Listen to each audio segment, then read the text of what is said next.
In the midst of whispered gossip and society's harsh judgment, Lady Ruth Louis stood alone in the corner, draped in black, the whispers of her past drowning out her every step. For 3 years, she'd been nothing but a cautionary tale. But then, out of nowhere, the cold Duke of War appears, his icy stare locking onto hers. He strides towards her, ignores the crowd, and extends his hand. "Dance with me," he commands. "What happens next will change everything." Hello, lovely. If you're enjoying this romantic tale from the past, I'd be so grateful for a like or a subscribe. It helps me bring you more stories of love, longing, and history. And if you're up for it, tell me in the comments where you're watching from. I read every note, and it always brings a smile to my face.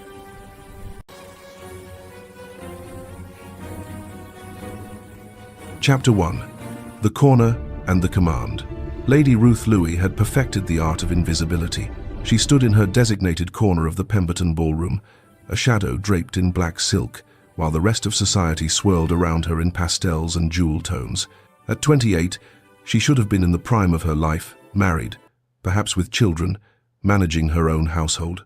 Instead, she occupied this peculiar purgatory, present but unseen, invited but unwelcome, alive but not quite living.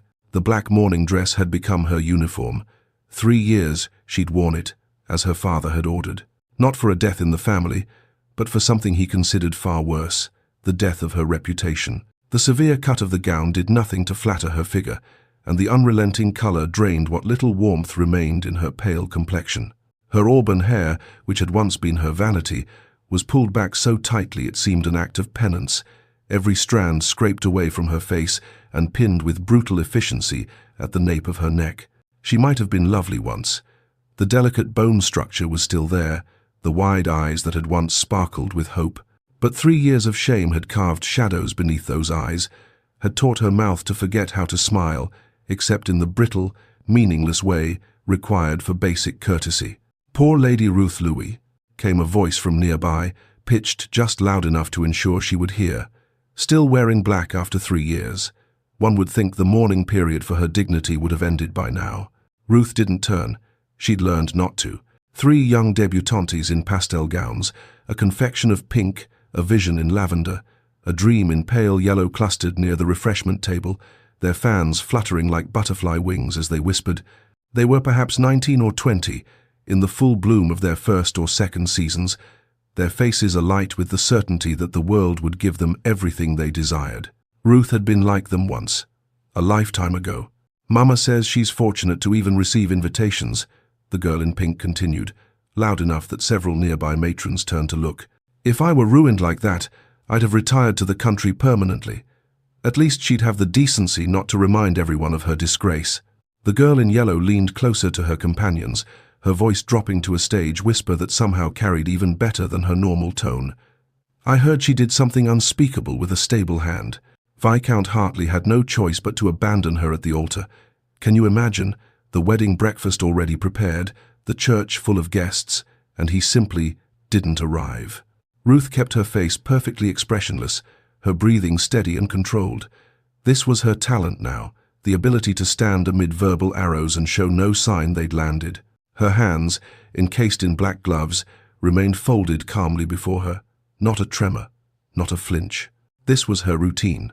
Her mother insisted the family maintain appearances, which meant Ruth must attend these functions, must stand in her corner, must endure the whispers and the stares and the carefully constructed cut direct. She was a cautionary tale in black silk, a warning to other young ladies about what happened when reputations fell. 3 years.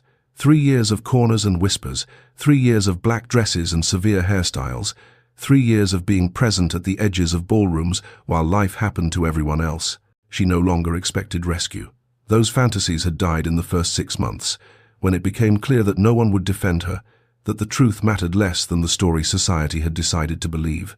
She'd learned instead to survive in the margins, to make herself so small and still that sometimes, on blessed evenings, people forgot she was there at all. Those were the good nights. Ruth's gaze drifted across the ballroom with the detached clarity of someone who had spent countless hours observing rather than participating. The marriage market was in full display tonight. Ambitious mamas positioned their daughters in the Duke of Pemberton's line of sight. Debutantes practiced their curtsies and their laughs, everything calculated to attract the wealthiest, most titled gentlemen. Young bucks prowled the edges of the dance floor, evaluating which girls might bring the largest dowries, which families the most advantageous connections. She had been one of those hopeful girls once, 7 years ago at her own debut, 19 years old, and convinced that a brilliant match awaited her, that life would unfold like a fairy tale. She'd had 3 proposals that first season, all from respectable gentlemen with comfortable incomes, but her father had encouraged her to wait, to aim higher. "You're a beauty, Ruth," he'd said. "No need to settle for a mere baronet, when an earl or even a viscount might come calling." So she'd waited, and in her second season, Viscount Edmund Hartley had indeed come calling. Ruth's jaw tightened at the memory, the only crack in her carefully maintained composure. Edmund, handsome, charming Edmund with his easy smile and pretty compliments. They'd been engaged for 4 months before the scandal broke, before the accusations and the evidence and the terrible morning when Edmund's butler had arrived with a brief note. "I cannot marry you. The engagement is ended. Do not attempt to contact me. H." The wedding had been scheduled for the following week. His Grace, the Duke of Ashford, George Alfred. The footman's announcement cut through the ballroom chatter like a blade through silk. Conversation stopped. Dancers froze mid-step. Even the orchestra faltered, the waltz dying into discordant silence. Ruth looked up, curiosity penetrating the numbness that usually insulated her from ballroom drama. The entire room had turned toward the entrance, a collective gasp rippling through the crowd like wind across water. Ruth craned her neck slightly, trying to see past the wall of bodies that blocked her view. "Good heavens," Mrs. Pemberton whispered to her companion, Lady Rothschild, directly beside Ruth's corner. The older woman's fan trembled in her hand. "The cold Duke of War himself. He hasn't attended a ball since Lady Catherine's death 2 years ago. I'd heard he'd become quite the recluse." "Apparently he's emerged from mourning," Lady Rothschild whispered back, her eyes wide. "Though from the look of him, I'd say his heart is still buried with his poor wife." Ruth found herself genuinely curious now. She'd heard of the Duke of Ashford, of course. Everyone had. He was a legend, a war hero who'd distinguished himself in the peninsula, a man who'd inherited his dukedom at 25 when his father died, who'd married a beautiful young woman and then lost her in tragic circumstances. The details of Lady Catherine's death were whispered about in drawing rooms. "Childbirth complications," they said, both mother and child lost in a single terrible night. That had been 2 years ago, and the Duke had disappeared from society entirely, retreating to his country estate and his grief. Until tonight. The crowd parted, and Ruth finally saw him. Tall. That was her first impression. Well over 6 feet, with the kind of bearing that came from years of military command. His shoulders were broad beneath his impeccably tailored evening coat, his posture rigidly perfect, in a way that suggested discipline rather than ease. His hair was dark, almost black in the candlelight, cut shorter than was fashionable. No artful curls or careful styling. It was a soldier's haircut, practical and severe. But it was his face that arrested attention. Handsome? Yes, in a harsh, uncompromising way. Strong jaw, high cheekbones, a mouth that looked like it had forgotten how to smile, and his eyes, even from across the ballroom, Ruth could see they were a pale, cold grey, the colour of winter storms. He looked like a man carved from ice, beautiful, untouchable, and utterly remote. The Duke didn't smile as he entered, didn't acknowledge the bows and curtsies that rippled around him. His grey eyes scanned the ballroom with the methodical assessment of a general surveying a battlefield, and Ruth saw several people physically recoil from that gaze. This was a man who had seen death, who had commanded it, who wore his grief and his authority like armour, daring anyone to come close enough to touch the human being beneath. Lady Pemberton, the hostess, rushed forward with her husband, both of them bowing and curtsying so deeply it was almost comical. "Your Grace, what an unexpected pleasure. We're so honoured." The Duke nodded curtly, cutting off her effusive welcome. "Lady Pemberton, Lord Pemberton." His voice was deep, clipped, with the kind of aristocratic accent that could freeze water. He didn't elaborate, didn't offer pleasantries or explain his presence. Ambitious mothers immediately began pushing their daughters forward, angling for introductions. Ruth watched a determined matron practically shove her blonde daughter into the Duke's path. The girl's face flushed with embarrassment and hope. The Duke looked at her, through her, past her, as if she didn't exist. He moved forward, the crowd parting before him with almost comical haste. No one wanted to be in the path of that cold grey stare. Ruth pressed herself deeper into her corner, grateful for once to be invisible. Whatever drama was about to unfold, she wanted no part of. Her breath caught. The Duke was walking toward her side of the ballroom. No, not toward her side. Toward her. Ruth's heart began to pound. There was a door to the terrace just behind her corner. That must be his destination. He needed air, needed to escape the oppressive attention of the ballroom. She should step aside, make room for him to pass. But she found herself frozen, unable to move as he crossed the polished floor with deliberate purpose, his eyes fixed on her. The ballroom fell into complete, breathless silence. Every eye turned to watch the cold Duke of War walk directly toward the corner where the ruined Lady Ruth Louis stood in her black mourning dress. It wasn't possible. He couldn't be. He stopped directly in front of her. Ruth's mind went blank with shock. Up close, he was even more imposing. Tall enough that she had to tilt her head back to meet his eyes, broad-shouldered enough to block out the rest of the ballroom. And those eyes, God, those eyes were the coldest thing she'd ever seen. No warmth, no kindness, just an icy assessment that seemed to see straight through her carefully constructed defenses. He extended his hand, not in greeting, but in command. "Lady Ruth Louis," his voice cut through the silence like a blade, "you will dance with me. Now." The ballroom might as well have exploded. Ruth heard gasps, shocked whispers, the rustle of fans and skirts as every person in the room leaned forward to witness this impossible moment. "Your Grace, I." Ruth's voice came out as barely a whisper. She cleared her throat, tried again. There must be some mistake. One dark eyebrow rose a fraction of an inch. "There is no mistake, Lady Ruth. I am asking you to dance." Asking was generous. His tone suggested this was anything but a request. Ruth looked around desperately. Every face in the ballroom was turned toward them. The debutantes who'd been whispering about her moments ago looked stunned. Their ambitious mothers looked furious. The gentlemen looked confused and fascinated in equal measure, and the Duke stood before her, hand extended, waiting with the patience of a man who was accustomed to being obeyed. "That wasn't a request, Lady Ruth." His voice dropped lower, though it still carried in the silent ballroom. "It was an order." Something about the word order, the military precision of it, the absolute authority penetrated Ruth's shock. She found herself looking directly into those cold grey eyes, searching for, what, mockery? Cruelty? Some elaborate joke at her expense? But she saw none of those things. Just ice and determination and something else she couldn't quite name. "Your Grace," she whispered, "I don't dance. I'm not. I'm in mourning." It was the excuse she'd used for 3 years, a shield against the few gentlemen who'd ever been brave or foolish enough to approach her corner. The Duke's expression didn't change, but something flickered in those winter storm eyes. "Mourning for what, precisely?" His voice remained cold, but there was an edge to it now. "Your dignity? Your reputation? Or merely for the woman you might have been?" The words struck her like a physical blow, not because they were cruel, though they were, but because they were true. What was she mourning? The Ruth she'd been before the scandal? The life she might have had? Or had she simply wrapped herself in black and grief because it was easier than fighting, easier than trying to reclaim what had been stolen from her? Her hand trembled as she extended it, placing her black-gloved fingers in his larger palm.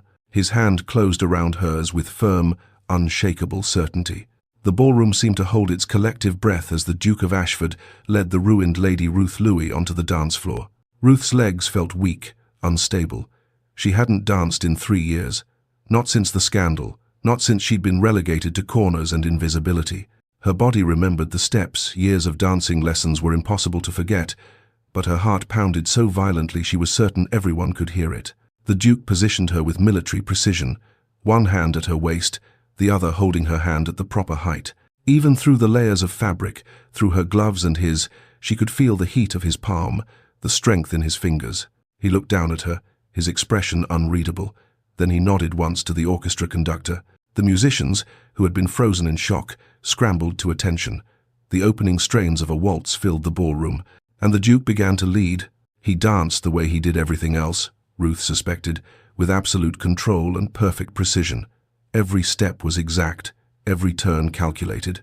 He guided her through the waltz as if he were commanding troops, and her body, starved for movement and music after 3 years of stillness, responded without conscious thought. They were the only couple on the floor. Every other person in the ballroom had retreated to the edges, watching this impossible spectacle, the cold Duke of War dancing with society's most notorious scandal. "Why are you doing this?" Ruth whispered, her voice shaking. "Everyone is staring." "Let them stare." His voice remained cold, emotionless. "I've faced enemy artillery, Lady Ruth. I can certainly face their judgment." "But I cannot," she said desperately. "You don't understand what this will cost me." For the first time, something shifted in his expression. Not warmth, exactly, but recognition, as if he'd seen something in her that resonated with something in himself. "And you don't understand what it has already cost me to walk into this room." Ruth looked up at him, really looked at him, and saw past the ice to the man beneath, saw the tension in his jaw, the tightness around his eyes, the way he held himself with the rigid control of someone barely keeping themselves together. He was suffering, just as she was suffering. Different circumstances, different losses, but the same fundamental isolation, the same terrible loneliness of being surrounded by people and utterly, completely alone. For the span of 3 heartbeats, they understood each other perfectly. Then the waltz ended. The Duke stepped back, released her waist but kept hold of her hand. He bowed with formal correctness, and Ruth, operating on instinct and years of training, curtsied. Before he released her hand completely, he leaned closer, his voice dropping so only she could hear. "Tomorrow, Hyde Park, the Serpentine at 3 o'clock. I will expect you." Then he let go of her hand, turned on his heel, and walked directly out of the ballroom. He didn't say goodbye to the hostess, didn't acknowledge the stunned crowd. He simply left, his footsteps echoing on the marble floor until he was gone. Ruth stood in the center of the ballroom, alone under the massive chandelier, every candle flame seeming to spotlight her isolation. Every eye in the room was fixed on her. The whispers began immediately, a low susurration that built and built until it felt like a physical force, a tsunami of speculation and shock and scandal. Did that really just happen? The Duke danced with her? What could he possibly want with Lady Ruth Lewis? Do you think he knows about her scandal? Perhaps he's lost his mind, along with his wife. This will be all over London by morning. Ruth's mother materialized at her elbow, gripping her arm hard enough to bruise. "Ruth, we're leaving, now." But Ruth barely heard her. She was still standing in the center of the ballroom, still feeling the ghost of the Duke's hand at her waist, still hearing his voice in her ear. "Tomorrow, the Serpentine at 3 o'clock. I will expect you."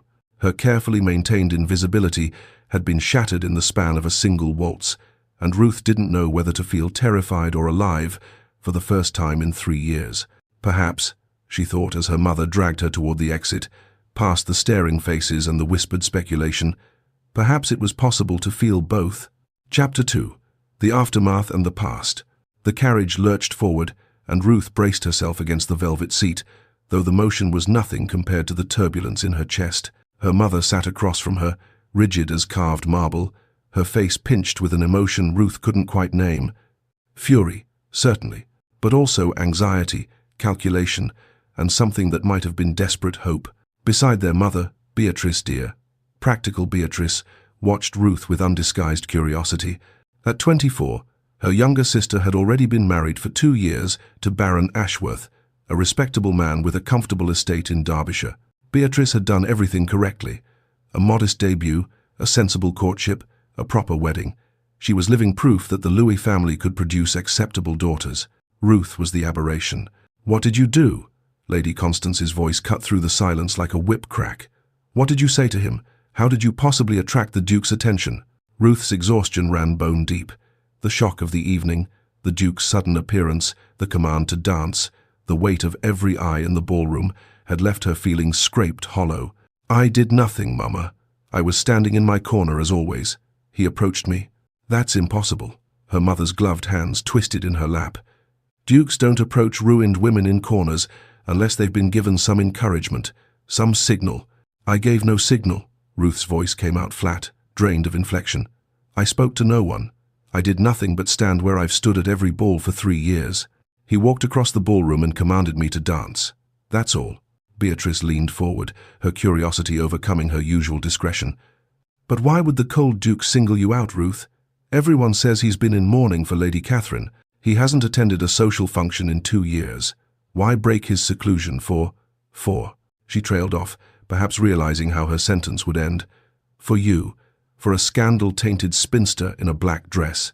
I don't know why," Ruth said quietly. "This is a disaster." Lady Constance pressed her fingers to her temples. "Your father will be apoplectic. We've worked so hard to keep you invisible, to let the scandal fade into memory, and now you've put yourself at the center of attention again.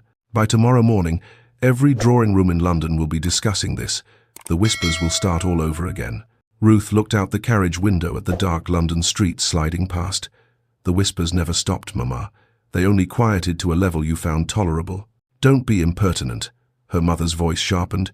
"You have no idea what your father and I have endured these 3 years. The social embarrassment, the questions, the way people look at us with pity or contempt." "I have some idea," Ruth interrupted softly, "given that I'm the one who stands in corners while they stare." The carriage fell silent. Beatrice shifted uncomfortably. "What did he say to you? During the dance?" Ruth closed her eyes, remembering the cold precision of his movements, the way he'd held her as if she were a military objective to be secured. "Very little." He asked why everyone was staring. "I told him I couldn't bear their judgment. He said he'd faced enemy artillery and could certainly face gossip." "How romantic," Beatrice murmured, and Ruth couldn't tell if she was being sincere or sarcastic. There was nothing romantic about it. Ruth opened her eyes. He was cold, controlled, like a man performing an unpleasant duty. "Then why dance with you at all?" her mother demanded. "It makes no sense." Ruth thought of those grey eyes, hard as winter ice, and the flicker of recognition she'd seen there, the understanding of isolation. "Perhaps," she said slowly, "he wanted to shock people. Perhaps I was simply convenient." The carriage pulled up before their townhouse in Mayfair. Not the most fashionable address, but respectable enough. Her father's fortune was comfortable rather than extravagant, sufficient to maintain appearances, insufficient to weather scandal with impunity. "Your father will want to speak with you," Lady Constance said as they alighted, "but perhaps it can wait until morning. You look exhausted." It was the closest her mother had come to kindness in 3 years. Ruth's bedroom felt like a sanctuary after the ordeal of the ballroom. She dismissed Sarah quickly, needing solitude more than assistance, and sank onto the bench before her dressing table. The face that stared back from the mirror was a stranger's, or perhaps it was her own face, finally seen clearly after years of deliberate blindness. 28 years old, still young, technically, though she felt ancient. Her skin was pale, too pale, like something kept in darkness too long. The severe hairstyle pulled her features into sharp relief, emphasizing the delicate bone structure that might have been lovely in a different context, a different life. With trembling fingers, Ruth began removing the pins from her hair. One by one, she pulled them free, until the auburn mass tumbled down around her shoulders. The candlelight caught the red-gold highlights, making it glow like burnished copper. When had she last worn her hair down? When had she last looked at herself with anything other than resignation or shame? She ran her fingers through the waves, remembering. Before the scandal, her hair had been her vanity. Edmund had complimented it once, said it reminded him of autumn leaves. She'd blushed and smiled and thought herself fortunate to have attracted such a handsome suitor. Mourning for what precisely? Your dignity? Your reputation? Or merely for the woman you might have been? The Duke's words echoed in her mind, sharp and cutting as a blade. Who might she have been? Without the scandal, without the accusations, without 3 years in corners wearing black. Ruth stared at her reflection and tried to imagine it. She would have been married to Edmund, would have been Viscountess Hartley by now, perhaps with a child or two, managing a household, hosting dinners, living the quiet, respectable life she'd been raised to expect. Would she have been happy? The question surprised her. She'd spent 3 years mourning the loss of that future, but she'd never actually asked whether it would have brought her joy. Edmund had been kind, she supposed, attentive during their courtship, if not particularly passionate. Their conversations had been pleasant, but shallow. The weather, mutual acquaintances, safe topics that required no real intimacy. He'd never asked her opinions on anything of substance, never seemed curious about her thoughts or dreams. But he'd been suitable, appropriate, everything a woman of her station should want. And then, the day before the wedding, Everything had shattered. The memory rose unbidden, vivid as the day it happened. She'd been summoned to the Hartley estate, an unusual request, but not alarming. Perhaps Edmund wanted to discuss some detail of the wedding, or his mother had questions about the ceremony. But it wasn't Edmund who met her in the drawing room. Lady Miranda Hartley stood by the fireplace, beautiful and cold as a winter morning. Edmund's older sister had never liked Ruth. That much had been clear from their first meeting. Miranda was 29 and unmarried, devoted to her brother with an intensity that bordered on obsessive. Lady Ruth. Miranda's voice had been cordial, but her eyes were chips of ice. "Thank you for coming. I'm afraid I have something rather distressing to show you." Ruth had felt the first flutter of unease. "Is Edmund well? Has something happened?" "My brother is distraught, as he should be." Miranda gestured to a letter on the side table. "We discovered this yesterday, hidden in the servants' quarters."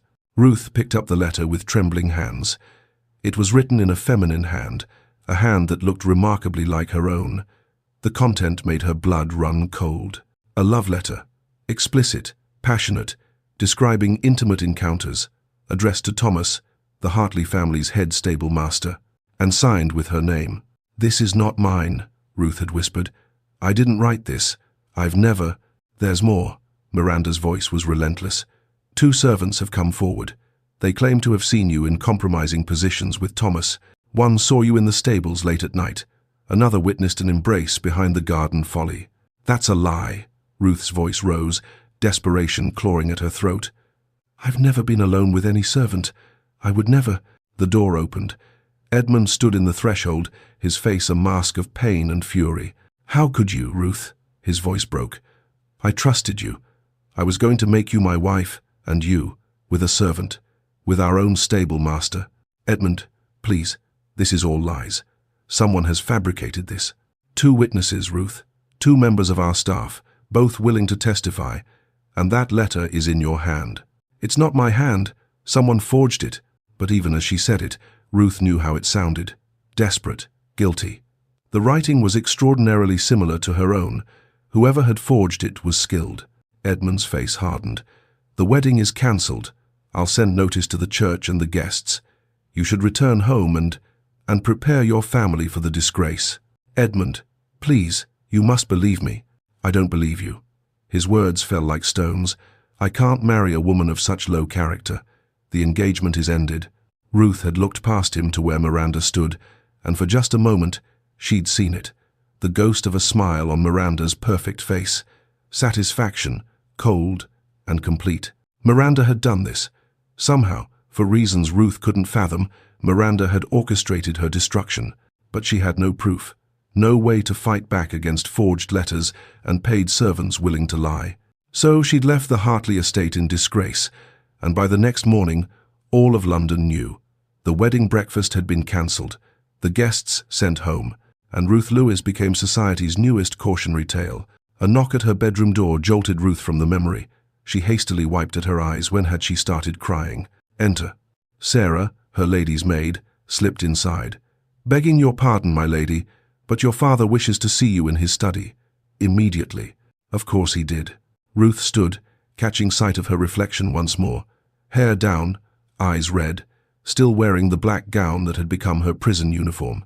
"Help me make myself presentable, Sarah." "Perhaps," Sarah hesitated. "Perhaps you might leave your hair down, my lady. It softens your face." Ruth almost laughed.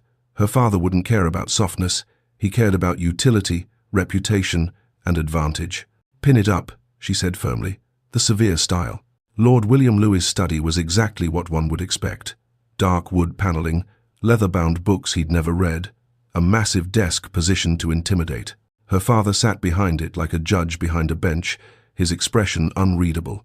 "Sit." Ruth sat.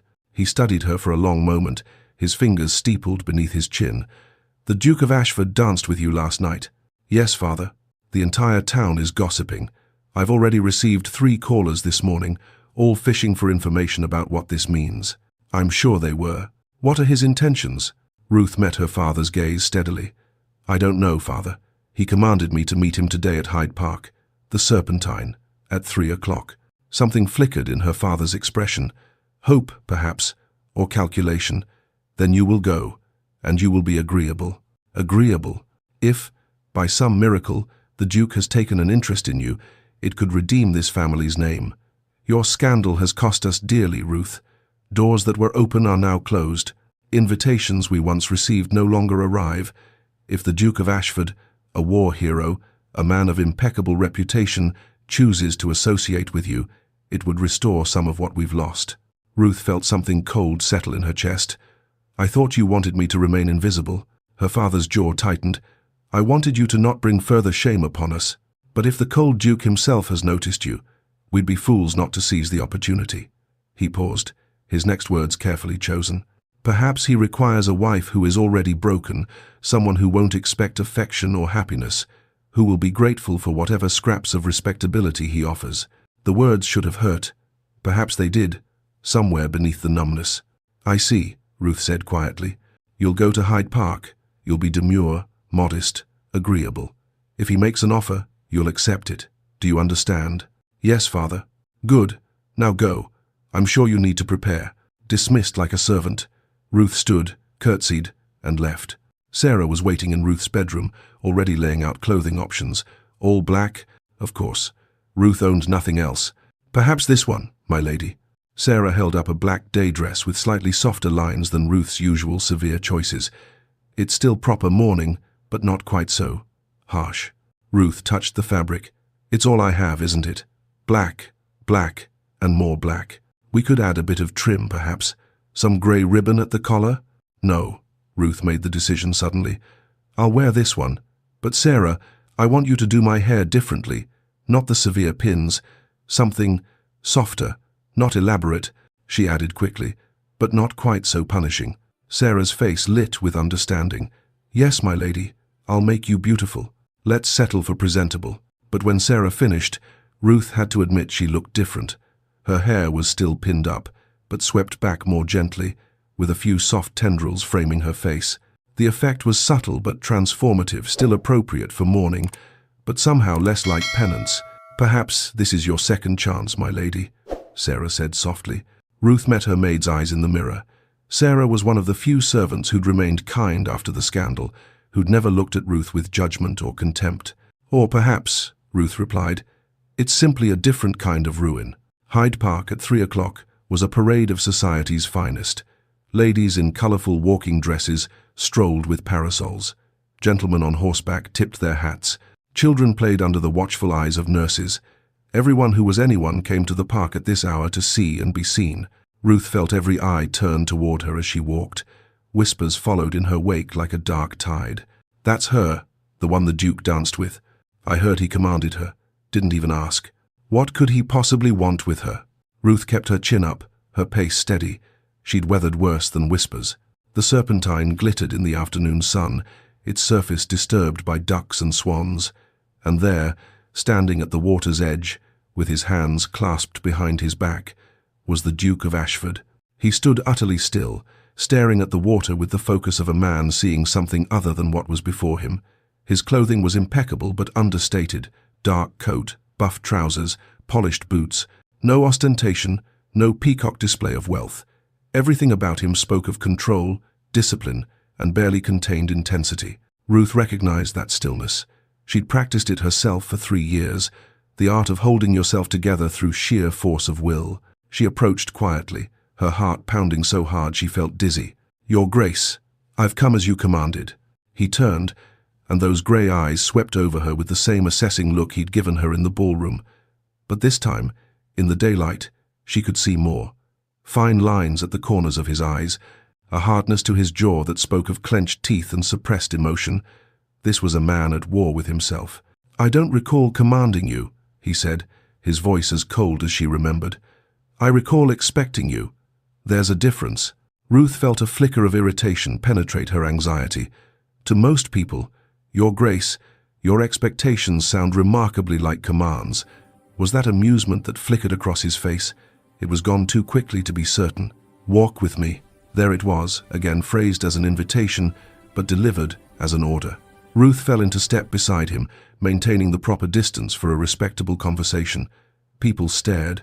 She felt their eyes like brands on her skin, felt the weight of scandal and speculation pressing down. If the Duke noticed, He gave no sign. They walked in silence for several moments, following the curve of the Serpentine. Ruth's mind raced, trying to anticipate what he might say, what he might want. "I'm going to ask you a question, Lady Ruth," the Duke said abruptly, "and I expect an honest answer." Ruth's breath caught. "Very well, Your Grace. Did you commit the indiscretion for which you've been punished these 3 years?" The directness of it startled her. No polite circumlocution, no delicate dancing around the scandal, just a blunt demand for truth. Ruth stopped walking, looked at him directly. "No, Your Grace, I did not."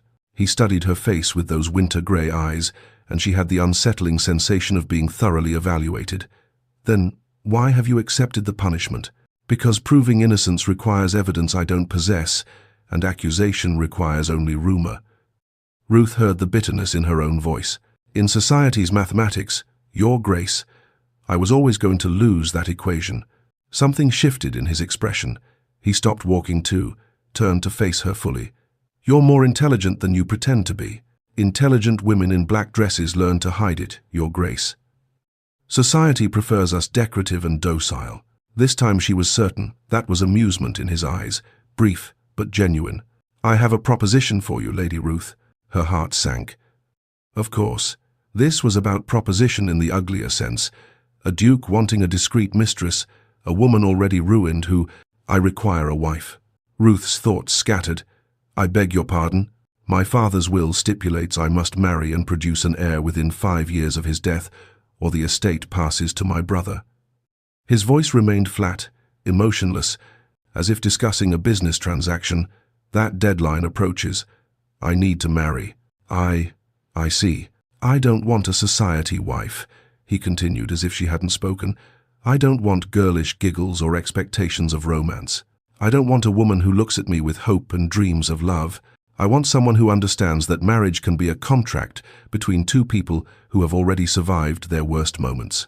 Ruth felt something cold and heavy settle in her chest. "You want someone already broken?" "No," his voice sharpened. "I want someone already strong. There's a difference, Lady Ruth." "Is there?" "Yes." He looked at her intently.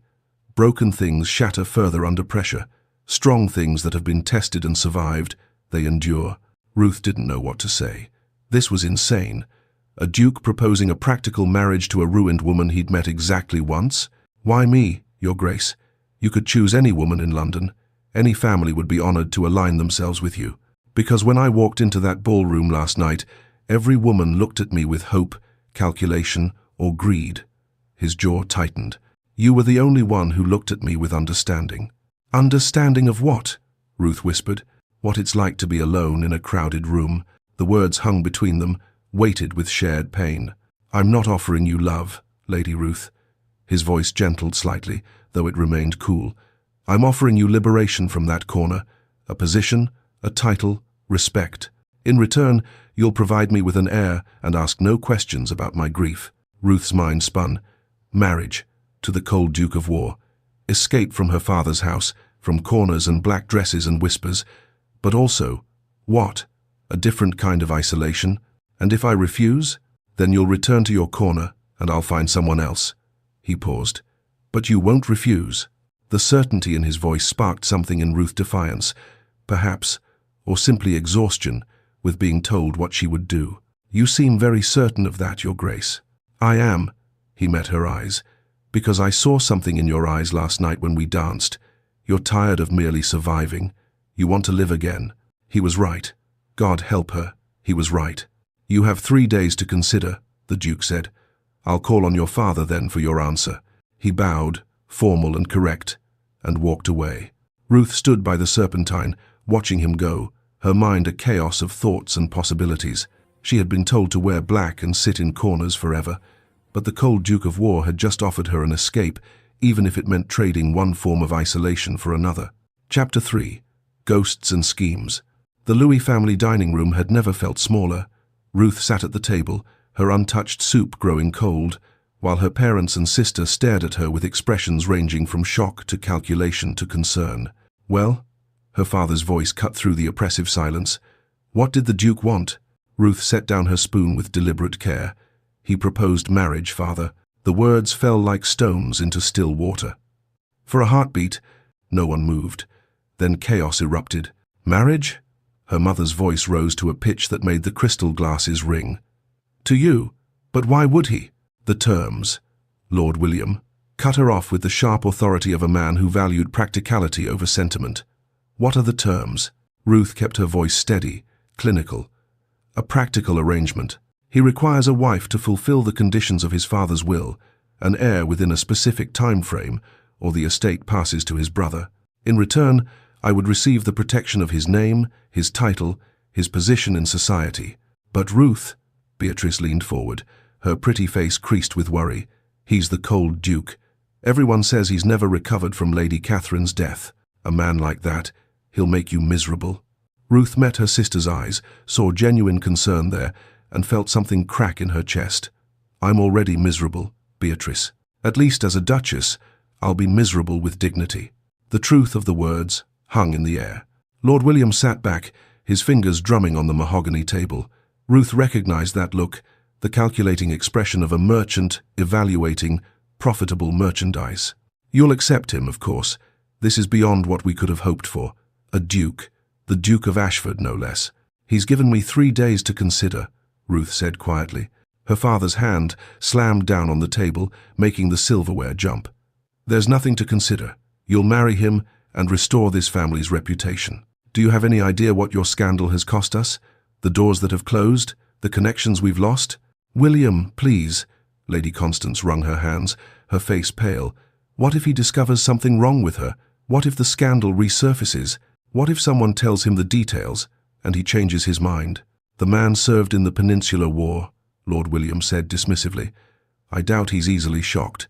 Besides, Ruth was innocent of the accusations. Lady Constance's laugh was bitter as wormwood. Her innocence didn't matter 3 years ago, William. Why should it matter now? The words struck Ruth like a physical blow. Her own mother, finally acknowledging what they'd all known, that truth had never been the issue. Only perception, only reputation.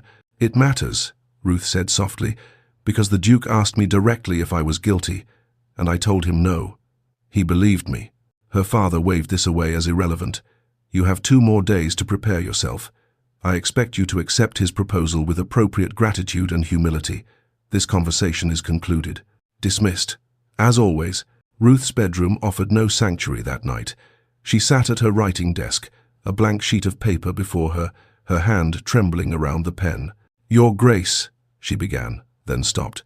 Too formal for a man who'd proposed marriage. Dear George, she tried. Too intimate for a man she barely knew. She crumpled the paper and started again. And again. Each attempt felt wrong, too desperate, too cold, too eager, too reluctant. Finally, she pushed the paper aside and simply sat in the darkness, trying to imagine it. Life as the Duchess of Ashford, managing a grand estate, bearing children for a man who'd made it clear he would never love her. Standing beside the cold Duke at endless social functions, playing the role of Duchess while remaining forever separate, forever alone. Would it be better than her current existence? At least she would escape her father's house, escape the corners and the whispers. She would have purpose running a household, raising an heir. She would have dignity. But would she have anything resembling happiness? A soft knock interrupted her thoughts. Sarah entered, her face troubled. My lady, this just arrived for you. A footman brought it to the servant's entrance. Ruth took the letter with a frown. No direction, no sender's name. Just a crimson wax seal, already broken. Sarah must have checked it for propriety. The seal was unusual, my lady. I thought I should examine it first to ensure it wasn't inappropriate. Ruth's hands trembled as she unfolded the paper. The handwriting was elegant, feminine, completely unfamiliar. Lady Ruth, you think the Duke's interest will save you? You're wrong. Return to the shadows where you belong, or I will ensure your new ruin eclipses the old. You were meant to disappear. I will make certain of it. No signature, just the threat, stark and venomous. Ruth's blood ran cold. Who would? She looked up at Sarah. Who delivered this?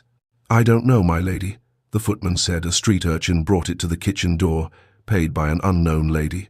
Someone was threatening her. Now, after 3 years of quiet suffering, someone wanted to ensure she remained powerless, invisible. But who? And why now? Miles across London, in the dim sitting room of Ashford House, George sat surrounded by ghosts. The room had been Catherine's favorite. He'd preserved it exactly as she'd left it, the embroidery frame still holding her last, unfinished project. Her books on the side table, the cushions arranged just as she'd liked them. Even the air seemed suspended, caught in amber, refusing to acknowledge that 2 years had passed. On the wall, Catherine's portrait gazed down at him. She'd been 22 when it was painted, 2 years before her death. Beautiful in the way of porcelain doll's blonde, delicate, with wide blue eyes that had always seemed slightly unfocused, as if seeing something beyond the present moment. She'd been fragile, everyone had said so, prone to melancholy, to nerves, to days spent in darkened rooms when the world became too much. George had tried to protect her, to shelter her from anything that might disturb her delicate constitution. He'd failed. The brandy in his glass caught the firelight, amber and warm. George stared into it, seeing nothing. "Your Grace." Matthews stood in the doorway, his lined face creased with concern. The valet had been with George since his first commission, had followed him through the war, had stayed when others might have sought easier employment. "You should sleep, Your Grace. You've been in here for hours. I proposed to Lady Ruth Louis today." The words came out flat, emotionless. Matthews was silent for a long moment. "I see. And has she accepted?" "She will." Matthews entered the room properly, his movements careful, respectful of the shrine George had created. "Forgive me, Your Grace, but why Lady Ruth? There are many ladies who would—" "Because she won't expect me to love her," George cut him off, his voice sharp. "She won't look at me with hope and dreams and expect me to be something I'm not capable of being." Matthews said nothing, but his silence was eloquent. George stood, walked to Catherine's desk. His fingers traced the smooth wood, remembering. "I failed, Catherine. I won't fail another wife by making promises I can't keep." "Your Grace." "Leave me, Matthews." The valet bowed and withdrew, and George was alone again with his ghosts. He opened the locked drawer in Catherine's desk. Inside, beneath letters from her mother and pressed flowers from their courtship, lay the note that haunted him. "George, forgive me for what your brother has done. I cannot live with this shame. See." He'd read it 1,000 times, had memorized every loop of her handwriting, every ink blot, every tremor in the letters that showed how her hand had shaken. "What your brother has done." Edmund, his charming, reckless younger brother who'd been managing the estate while George attended to business in London, who'd left abruptly the day before Catherine's death, claiming urgent matters on the continent. George had been too destroyed by grief to question it then, had accepted the doctor's explanation of childbirth complications without examining it too closely, because the alternative, that Catherine had chosen to leave him, was unbearable. But he'd never understood the note. What had Edmund done? Why had Catherine felt such shame that death seemed preferable to confession?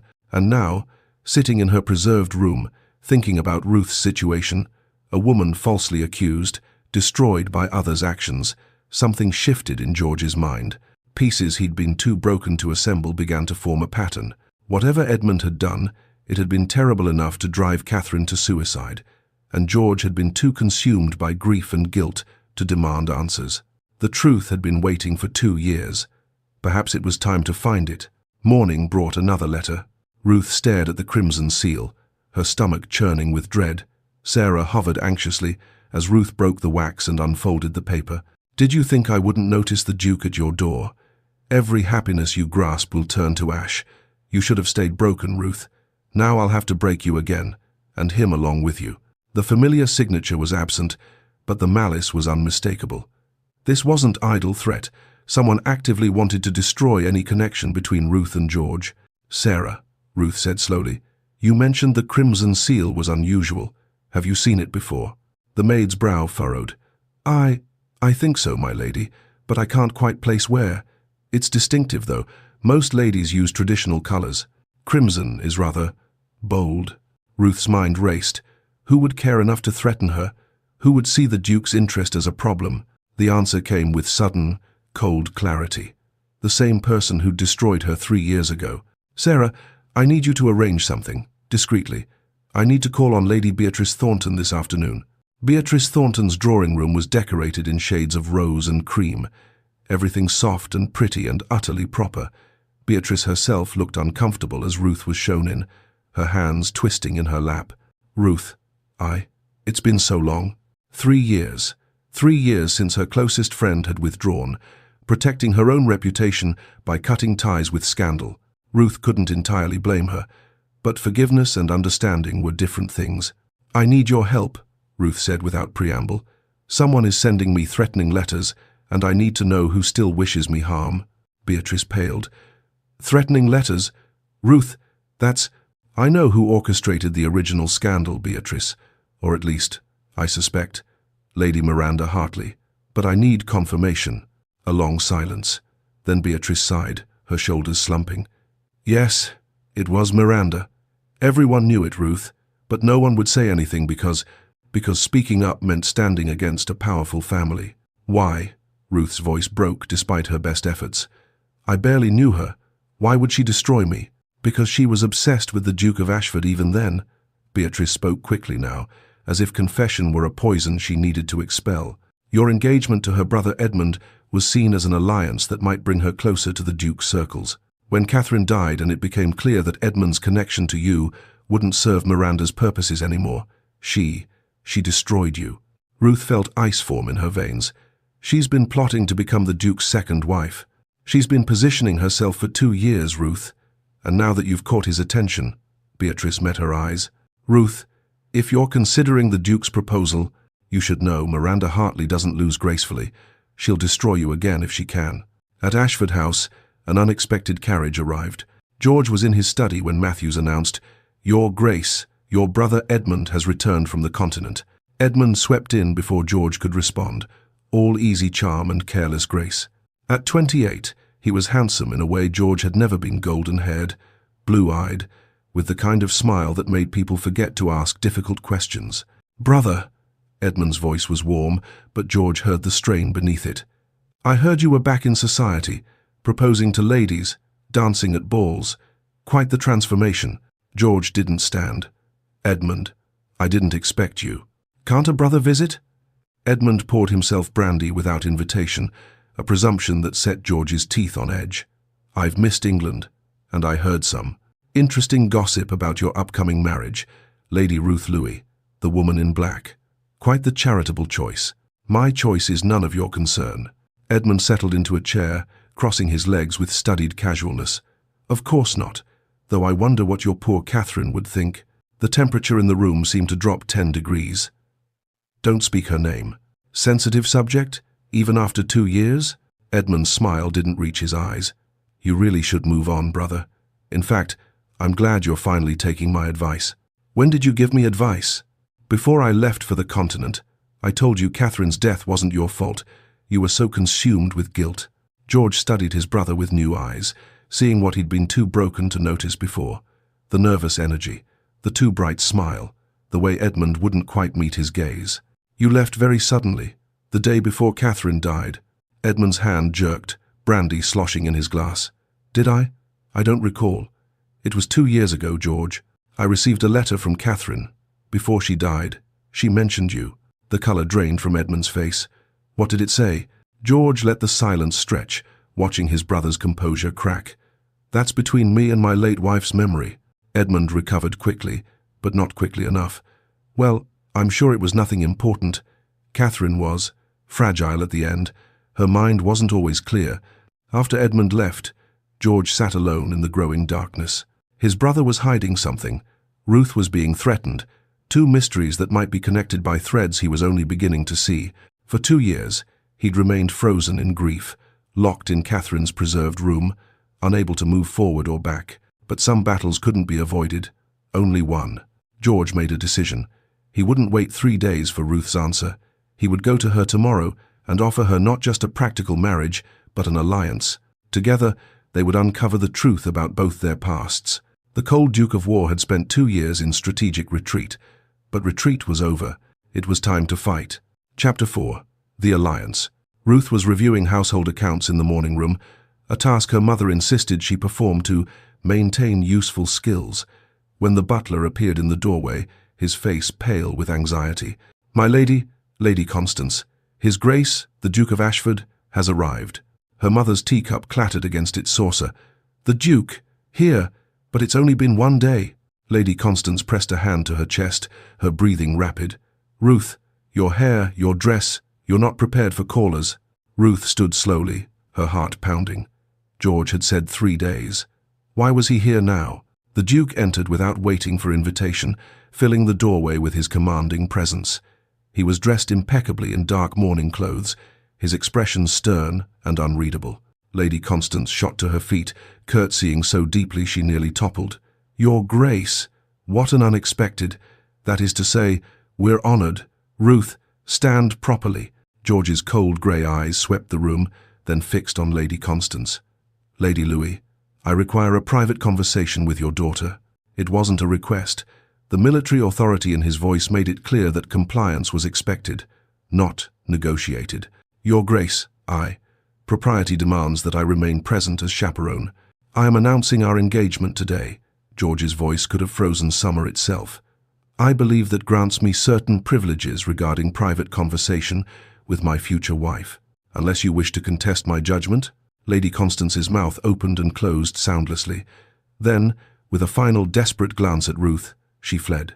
The door clicked shut, and Ruth found herself alone with the cold Duke of War. "Your Grace," she said, pleased that her voice remained steady, "you said I had 3 days. Circumstances have changed. I'm moving up the timeline." Ruth felt a spark of irritation penetrate her anxiety. How presumptuous. What if I've decided to refuse you? George studied her face with those unnervingly perceptive eyes. "You haven't, but you're afraid. Something has happened since yesterday." Ruth's breath caught. "What makes you say that?" "Because I've commanded soldiers, Lady Ruth. I know the difference between simple fear and active threat." He took a step closer. "You're being threatened." The accuracy of his observation shook her. For a moment, she considered denying it, maintaining the careful pretense she'd perfected over 3 years. But something in his expression, not warmth, exactly, but a kind of fierce certainty, made her decide. Trust was a risk, but so was remaining powerless. Ruth crossed to her writing desk, withdrew the 2 letters from the hidden drawer, and handed them to George without a word. He read them slowly, his expression growing progressively colder. When he looked up, his eyes were like winter storms. "Who do you suspect?" "Lady Miranda Hartley. She orchestrated my original scandal 3 years ago. My former friend confirmed it yesterday." "Miranda Hartley." Something flickered in George's voice recognition, and something darker. "You know her?" "She's made herself conspicuous in certain circles." His jaw tightened. "She was a friend of my late wife's." The pieces shifted, forming a pattern Ruth was only beginning to see. "She's been positioning herself to become your second wife." "So it would seem." George handed back the letters. "Lady Ruth, I'm going to revise my proposal. I haven't accepted the first one yet, Your Grace." The ghost of something that might have been amusement crossed his face. "Nevertheless, I originally offered you a practical arrangement, a marriage of convenience, but I believe we're both caught in someone else's schemes." He began to pace, military precision in every step. "My brother Edmund returned from the continent yesterday. He's been gone for 2 years, left abruptly the day before Catherine died. His timing, his nervous behavior, certain things he said. I have questions about my wife's death that were never answered. And now you're being threatened by a woman who was Catherine's friend, who destroyed your reputation 3 years ago, who apparently wants to ensure you remain powerless." Ruth's mind raced, following the implications. "You think the scandals are connected? I think we're both victims of people who manipulate from the shadows, and I'm tired of being manipulated." He stopped pacing, faced her directly. "I propose an alliance. We marry, yes, but we also investigate together.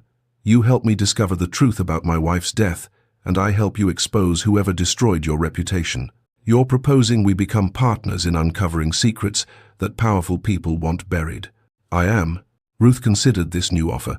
A practical marriage was one thing, a business arrangement, emotionally safe if spiritually deadening. But this was partnership, risk, purpose. That's far more dangerous than a simple marriage of convenience. "It is." George's voice softened fractionally.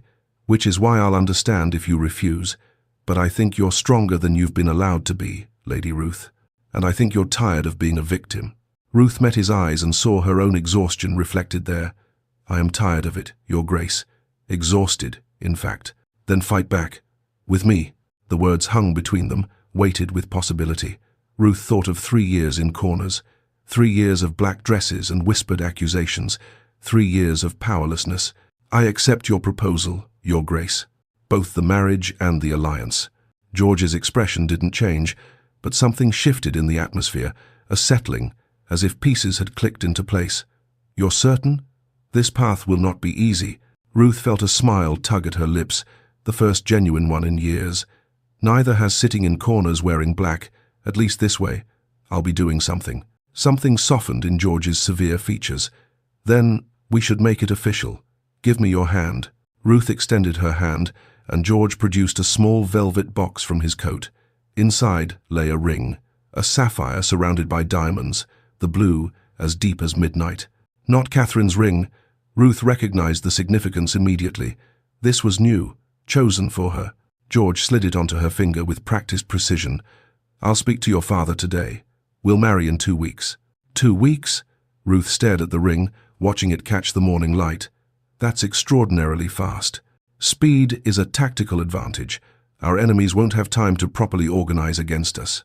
Our enemies. Ruth tested the words, finding them strange and somehow exhilarating. I've never had allies before, Your Grace. Only opponents. You have one now. They sat Ruth at her writing desk, George in the chair opposite. Though he barely stayed seated, his restless energy forcing him to his feet repeatedly to pace. Tell me everything about the original scandal, George commanded. Every detail. Ruth recounted it all. The forged love letter in handwriting that mimicked hers too well, the servants who claimed to witness impropriety, Miranda's cold satisfaction as Ruth's world collapsed. George listened with absolute focus, asking sharp questions about timing, about who had access to her correspondence, about the servants who'd testified. Where are those servants now? I don't know. After the scandal, I tried not to think about any of it. We'll find them. Servants talk. Someone knows the truth.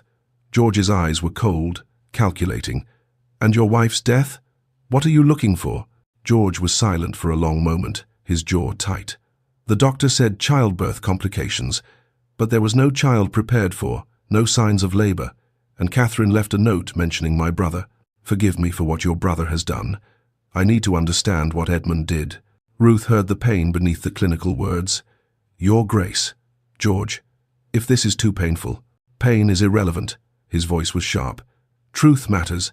I've spent 2 years in mourning for a tragedy I didn't understand. I owe Catherine the truth. Then we start with the doctor who attended her. And your brother. George nodded. Edmund is staying at his club. I'll confront him. You will not be left safely at home like a porcelain doll, Ruth interrupted firmly. We're partners, remember? Where you go, I go.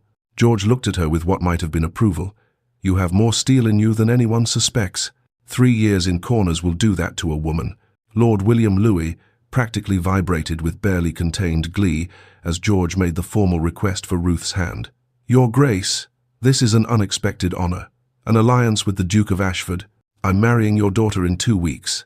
George cut him off, his voice cold as winter. I expect you to provide her with a proper trousseau and treat her with the respect due to a future duchess. The mourning blacks end today. Lord William stammered, Of course, Your Grace, though the blacks were meant to be a sign of her repentance. Her repentance for crimes she didn't commit? George's voice could have cut glass. No, those days are finished. The power shift was palpable. Ruth felt it like a physical force, her father's authority crumbling, George's protection descending like armor. She was no longer Lord William's disgraced daughter. She was the Duke of Ashford's future wife. Madame Dubois' exclusive modiste shop had never seen anything quite like the Duke of Ashford's presence. The proprietress fluttered nervously as George settled into a chair with the air of a general establishing a command post. My fiancée requires an entirely new wardrobe. No black, no grey, collars. Ruth stood frozen amid bolts of fabric, overwhelmed. Your Grace, I've worn nothing but black for so long. George's grey eyes met hers. Then it's time for a resurrection, Lady Ruth. Madame Dubois showed pastel silks. Ruth shook her head. Too insipid, too virginal. Whites made her look washed out. Yellows felt falsely cheerful. Then her hand fell on a bolt of deep sapphire blue silk, rich and vibrant. Ah, beautiful, Madame Dubois exclaimed. It matches your ring, my lady. George stood, examining the fabric with military precision. Perfect, we'll take that. And emerald green. And burgundy. Nothing pale or apologetic. Ruth looked up at him, understanding dawning. You're choosing colors like battle standards. That's exactly what they are. His voice was low, meant only for her. We're declaring war on those who hurt you. Hyde Park at the fashionable hour was society's stage, and George insisted they make an entrance. Ruth wore her new dark blue walking dress, the first color she'd worn in 3 years, and felt simultaneously exposed and exhilarated. Every head turned. Whispers followed them like waves. The Duke and Lady Ruth. Is that truly her? She's wearing color. My God, they're engaged. It's already announced in the papers. And there, near the Serpentine, stood Lady Miranda Hartley, surrounded by friends. She saw them, and the color drained from her face before fury twisted her beautiful features. Miranda approached with false sweetness. Your Grace, what a delightful surprise. And Lady Ruth, my, you look quite different. George's voice could have frozen fire. Lady Miranda, you're acquainted with my fiancé. Your fiancé? Miranda's smile cracked. Ruth felt new confidence surge through her. Yes, Lady Miranda, we're to be married in 2 weeks. How? Unexpected. I wasn't aware you two even knew each other. There's a great deal you aren't aware of, Lady Miranda, George said coldly. I'm sure that's frustrating for someone who prides themselves on knowing everyone's business. Miranda's mask slipped, venom showing through. I simply wish to ensure your Grace is making an informed decision. Lady Ruth's history is rather complicated, as is everyone's when examined closely. I suggest you worry less about my choices and more about your own affairs, Lady Miranda. Miranda leaned closer, desperate. Your Grace, I feel obligated to warn you. You feel obligated to do nothing except mind your own concerns. George signaled the driver. Good day, Lady Miranda. As they drove away, Ruth saw Miranda's expression of pure, undisguised hatred. She'll move against us now, George said as they returned to Ashford House. We've provoked her. Was that wise? It was strategic. Angry enemies make mistakes. She'll act rashly, and when she does, we'll catch her. Ruth studied his profile. You really do think like a general, don't you? It's how I survived the war, Lady Ruth. And it's how we'll survive this. Evening fell, and George walked Ruth to her carriage. Before she entered, he took her hand, not the formal gesture of a duke, but something more personal. These 2 weeks before the wedding won't be easy. The gossip will be vicious. Old scandals will be resurrected. Can you endure it? Ruth looked up at him, this cold, damaged man who'd offered her not rescue but partnership. I've endured 3 years of corners and whispers, Your Grace. 2 weeks of active battle sounds almost refreshing. Something that might have been a smile ghosted across his features. You continue to surprise me. Good.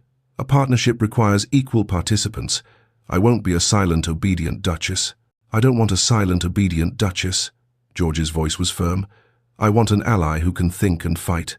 As Ruth's carriage pulled away, she looked back to see George standing in the lamplight, no longer just the cold Duke of War, but something more dangerous, a man with a purpose, and she was no longer just the woman in black. She was his partner in battle, and she intended to win. Chapter 5. Secrets and Revelations. Ruth stood before the full-length mirror in her bedroom, barely recognizing the woman who stared back. Her room had been transformed over the past week. Gone were the endless rows of black dresses, replaced by gowns in jewel tones that caught the light emerald, sapphire, ruby, amethyst. It was as if color itself had invaded her carefully maintained prison of mourning. Sarah fastened the last button on the deep emerald gown Ruth wore tonight. The color made her auburn hair glow like burnished copper, brought warmth to her pale skin, made her gray-green eyes luminous. You look beautiful, my lady, Sarah whispered. Ruth touched the silk fabric, still half expecting it to vanish. I look like someone else. You look like yourself, finally. But Ruth's reflection also showed the anxiety tightening her features. Tonight was her first dinner at Ashford House as George's acknowledged fiancé. She would meet his intimate circle, his family, his closest friends, people who had loved Catherine, who would inevitably compare the cold Duke's first wife to his scandalous second choice. And Edmund Alfred would be there, George's brother, who didn't yet know about the engagement, whose nervous behavior and suspicious timing had awakened George's questions about Catherine's death. Ruth smoothed her skirts with trembling hands. What if they hate me, Sarah? Then they're fools, my lady, and you've survived worse than fools. Ashford House rose before her like a fortress, all grey stone and imposing columns, windows glowing with warm light that somehow seemed cold. The ducal mansion made her family's townhouse look like a cottage. George met her in the entrance hall, and for a moment something shifted in his severe features as he took in her appearance. Not quite a smile, but a softening. "Lady Ruth, you look well." "Thank you, Your Grace." She noticed he wore evening clothes with the same military precision as always, but there was tension in his shoulders. He was anxious too. The realization steadied her. They were both walking into battle tonight. George offered his arm. "I should warn you, my brother doesn't yet know about our engagement. I'm announcing it tonight." "And you expect him to react poorly?" "I expect him to reveal something." George's voice was cold. Edmund's always been careless when surprised. The drawing room held a small gathering. Lord and Lady Thornton, an elegant older couple who greeted Ruth with polite reserve. Colonel Marcus Whitfield, a gruff military man with kind eyes who bowed to her with genuine warmth, and Edmund Alfred, who looked up from his drink with the easy smile of a man who suspected nothing. Edmund was handsome in a way George wasn't, golden-haired, where George was dark, charming, where George was austere, with blue eyes that sparkled with seemingly guileless friendliness. But Ruth had learned to see beneath surfaces. She recognized the slight tremor in Edmund's hand, the brightness of his eyes that suggested too much alcohol, the tightness around his mouth that spoke of barely controlled nerves. "Ladies and gentlemen," George said, his voice carrying the authority of command, "I have an announcement. Lady Ruth Louis has done me the honor of accepting my proposal of marriage. We will wed in 1 week." The effect was instantaneous. Edmund's glass slipped from his fingers, shattering on the marble floor. Brandy spread like blood across the white stone. "Your fiancé?" Edmund's voice cracked. "George, surely this is a jest." "I don't jest about such matters." George's tone could have cut glass.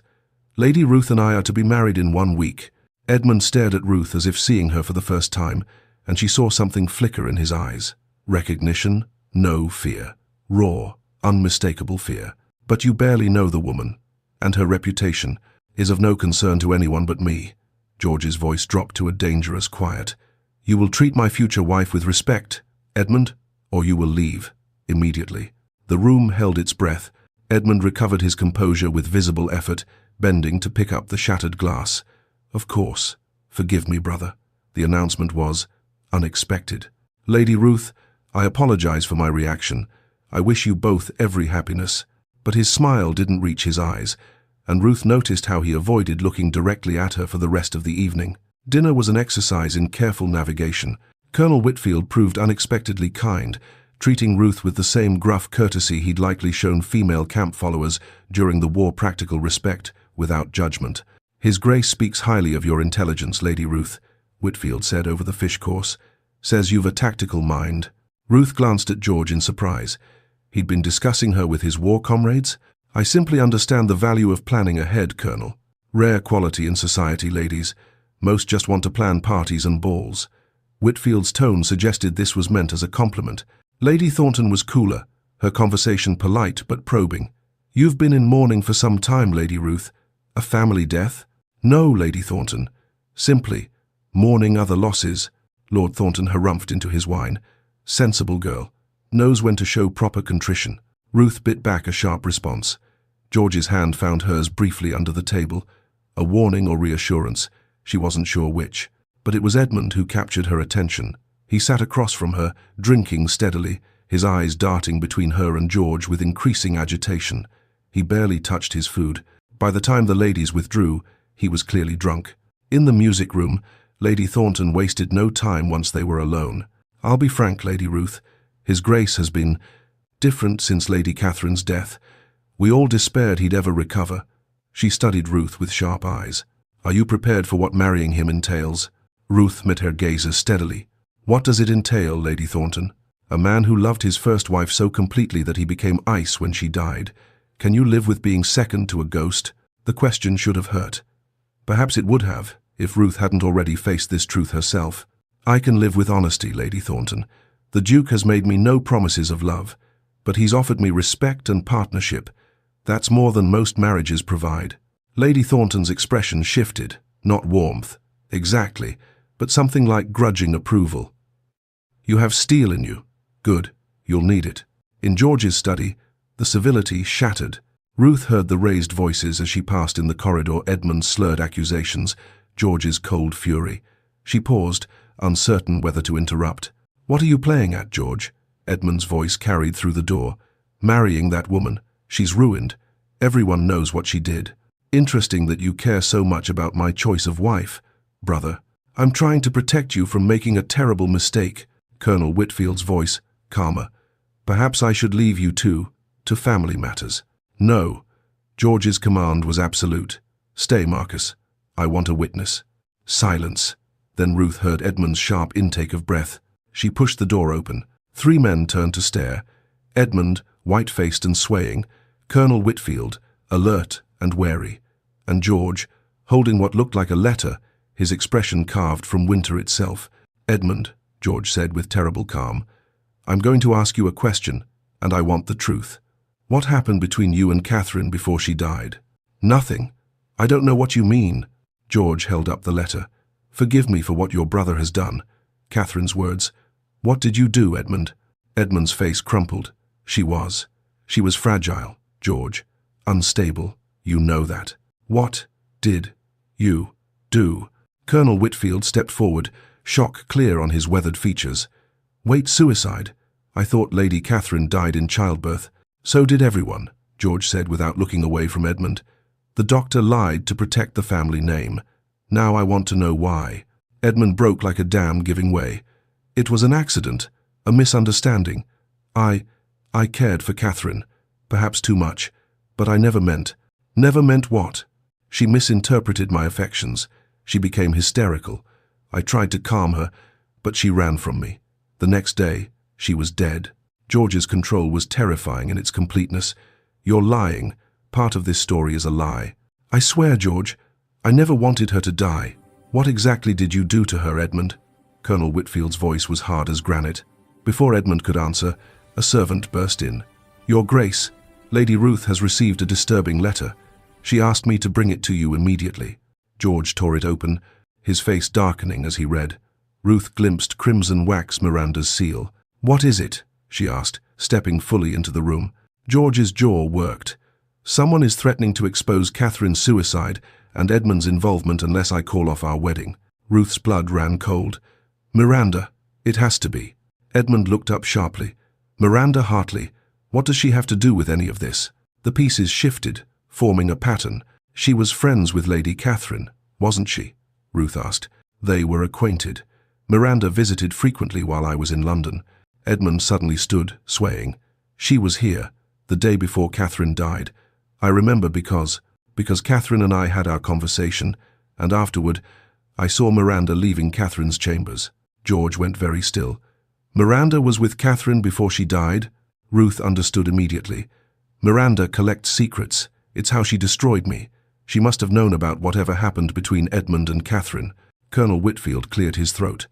Ashford, if this woman has evidence of your wife's suicide and your brother's involvement, she could destroy your family's name. Perhaps you should consider. I should consider nothing. George's voice was absolute. I won't be blackmailed, and I won't abandon Lady Ruth a week before our wedding. Ruth stepped closer. George, if this scandal breaks, it will ruin you, your position, your reputation. I've survived battlefields, Ruth. I can survive gossip. But should you have to, perhaps we should postpone. George took her hands, and the touch sent warmth through her. No, we move forward, but we do it strategically. Edmund made a sound of protest. George, you can't. The family has been built on lies for 2 years. It ends now. What are you proposing? Whitfield asked. We find the doctor who falsified Catherine's death record. We get him to confess. We announce the truth publicly before the wedding. Ruth felt the audacity of it. That will cause a massive scandal. Yes, but it will be the truth, and it removes Miranda's leverage. Edmund collapsed into a chair. The doctor, Dr. Carlyle. He left London after Catherine's death. I paid him to. He's in Brighton now. You paid him to disappear. George's contempt was withering. Marcus, I need you to ride to Brighton tonight. Find Dr. Carlyle. Bring him back to London. Pay him if you must. Threaten him if necessary. But get him here before the wedding. Whitfield stood at attention. Consider it done, Your Grace. After the others left, Ruth and George stood alone in the study. George, if we do this, if we expose Catherine's suicide and your brother's involvement, society will be vicious. Are you prepared for that? I've been hiding from the truth for 2 years. I'm tired of hiding. And Edmund? What will you do with him? Pain crossed George's features. I don't know yet. Part of me wants to destroy him. Part of me. He's my brother. Ruth touched his arm gently. What did he do to Catherine? He didn't finish his confession. George's voice was raw. I think I know. I've known. Somewhere deep. But I didn't want to face it. He turned to face her fully. Catherine's note said, "Forgive me for what your brother has done." Not, "Forgive me for what I've done." She was asking my forgiveness for her inability to survive what he did to her. You think he forced himself on her? George's anguish was terrible to witness. I was in London for 3 weeks. Edmund was here, managing the estate. Catherine was alone and vulnerable. When I returned, she was different, afraid, withdrawn. I thought it was her usual melancholy. I didn't protect her. Ruth took his hand. George, this is not your fault. I should have seen it, and I should have seen Miranda's machinations before she destroyed my reputation. But victims can't always see their predators. That's what makes predators successful. George looked at their joined hands. If Edmund did what I suspect, I don't know if I can forgive him. You don't have to, but you deserve to know the full truth. And Catherine deserves to have her story told correctly. Even if it costs us everything? Especially then. I've lived under the weight of lies for 3 years. I won't start our marriage with more lies, even to protect ourselves. George looked at her with something that might have been wonder. You're remarkable, Ruth. I'm angry. There's a difference. No, they're often the same thing. A commotion in the entrance hall shattered the moment. Raised voices, a servant's protest. The study door opened. Your Grace, Lady Miranda Hartley has arrived, uninvited, demanding to see you. George's expression hardened. Show her in. Let's end this now. Miranda swept in, beautifully dressed in crimson silk, her confidence absolute. Your Grace, I must speak with you privately about a matter of grave importance regarding your upcoming marriage. Anything you have to say can be said in front of Lady Ruth. Miranda's eyes flickered to Ruth, and hatred flashed there. Very well. I've come to warn you that Lady Ruth is not what she seems. Her scandal 3 years ago, Ruth stepped forward, was orchestrated by you, Lady Miranda, and we know it. Miranda recovered quickly. I don't know what lies she's told you. The servants you paid to testify against Lady Ruth, George said coldly. We've found them. They've confessed to perjury. It was a bluff, but Miranda paled. That's impossible. Is it? Ruth felt strength surge through her. You underestimated how thoroughly the Duke investigates his enemies, Lady Miranda. A mistake on your part. Miranda turned to George. Your Grace, even if that were true, I have information about your late wife that you would not want made public. You mean Catherine's suicide? I'm planning to announce it myself tomorrow. Miranda's composure cracked. You can't. It will ruin your family. My family was ruined the moment my brother drove my wife to take her own life. I'm simply acknowledging reality. Miranda's mask fell away entirely, venom in her voice. Fine. Marry your ruined woman, but don't think this is over. I'll ensure every ballroom in London knows exactly what kind of duchess she'll make. Ruth met her gaze calmly. You've already done your worst to me, Lady Miranda. I survived. I'll survive whatever else you attempt. We'll see about that. She stormed out, her crimson silk billowing like blood. Ruth found herself trembling. She'll try something at the wedding. I know she will. George took her shoulders gently. Let her try. We'll be ready. How can you be so calm? Because I've learned something important this past week, Ruth. What? That fighting beside someone is far more powerful than fighting alone. We face her together. At her carriage, George did something unexpected. He took her hand and kissed it, but lingered, his lips warm against her glove. 6 more days until you're my Duchess. Can you endure 6 more days of war?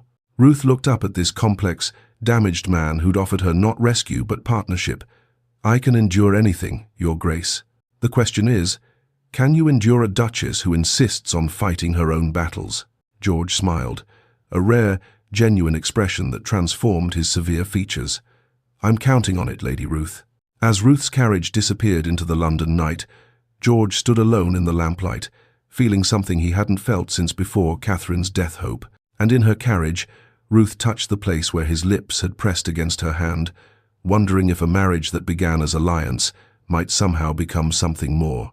But first, they had a war to win. Chapter 6. The Truth Unearthed. 3 days before the wedding, Colonel Whitfield returned from Brighton with Dr. Carlyle in tow. Ruth was in George's study when they arrived.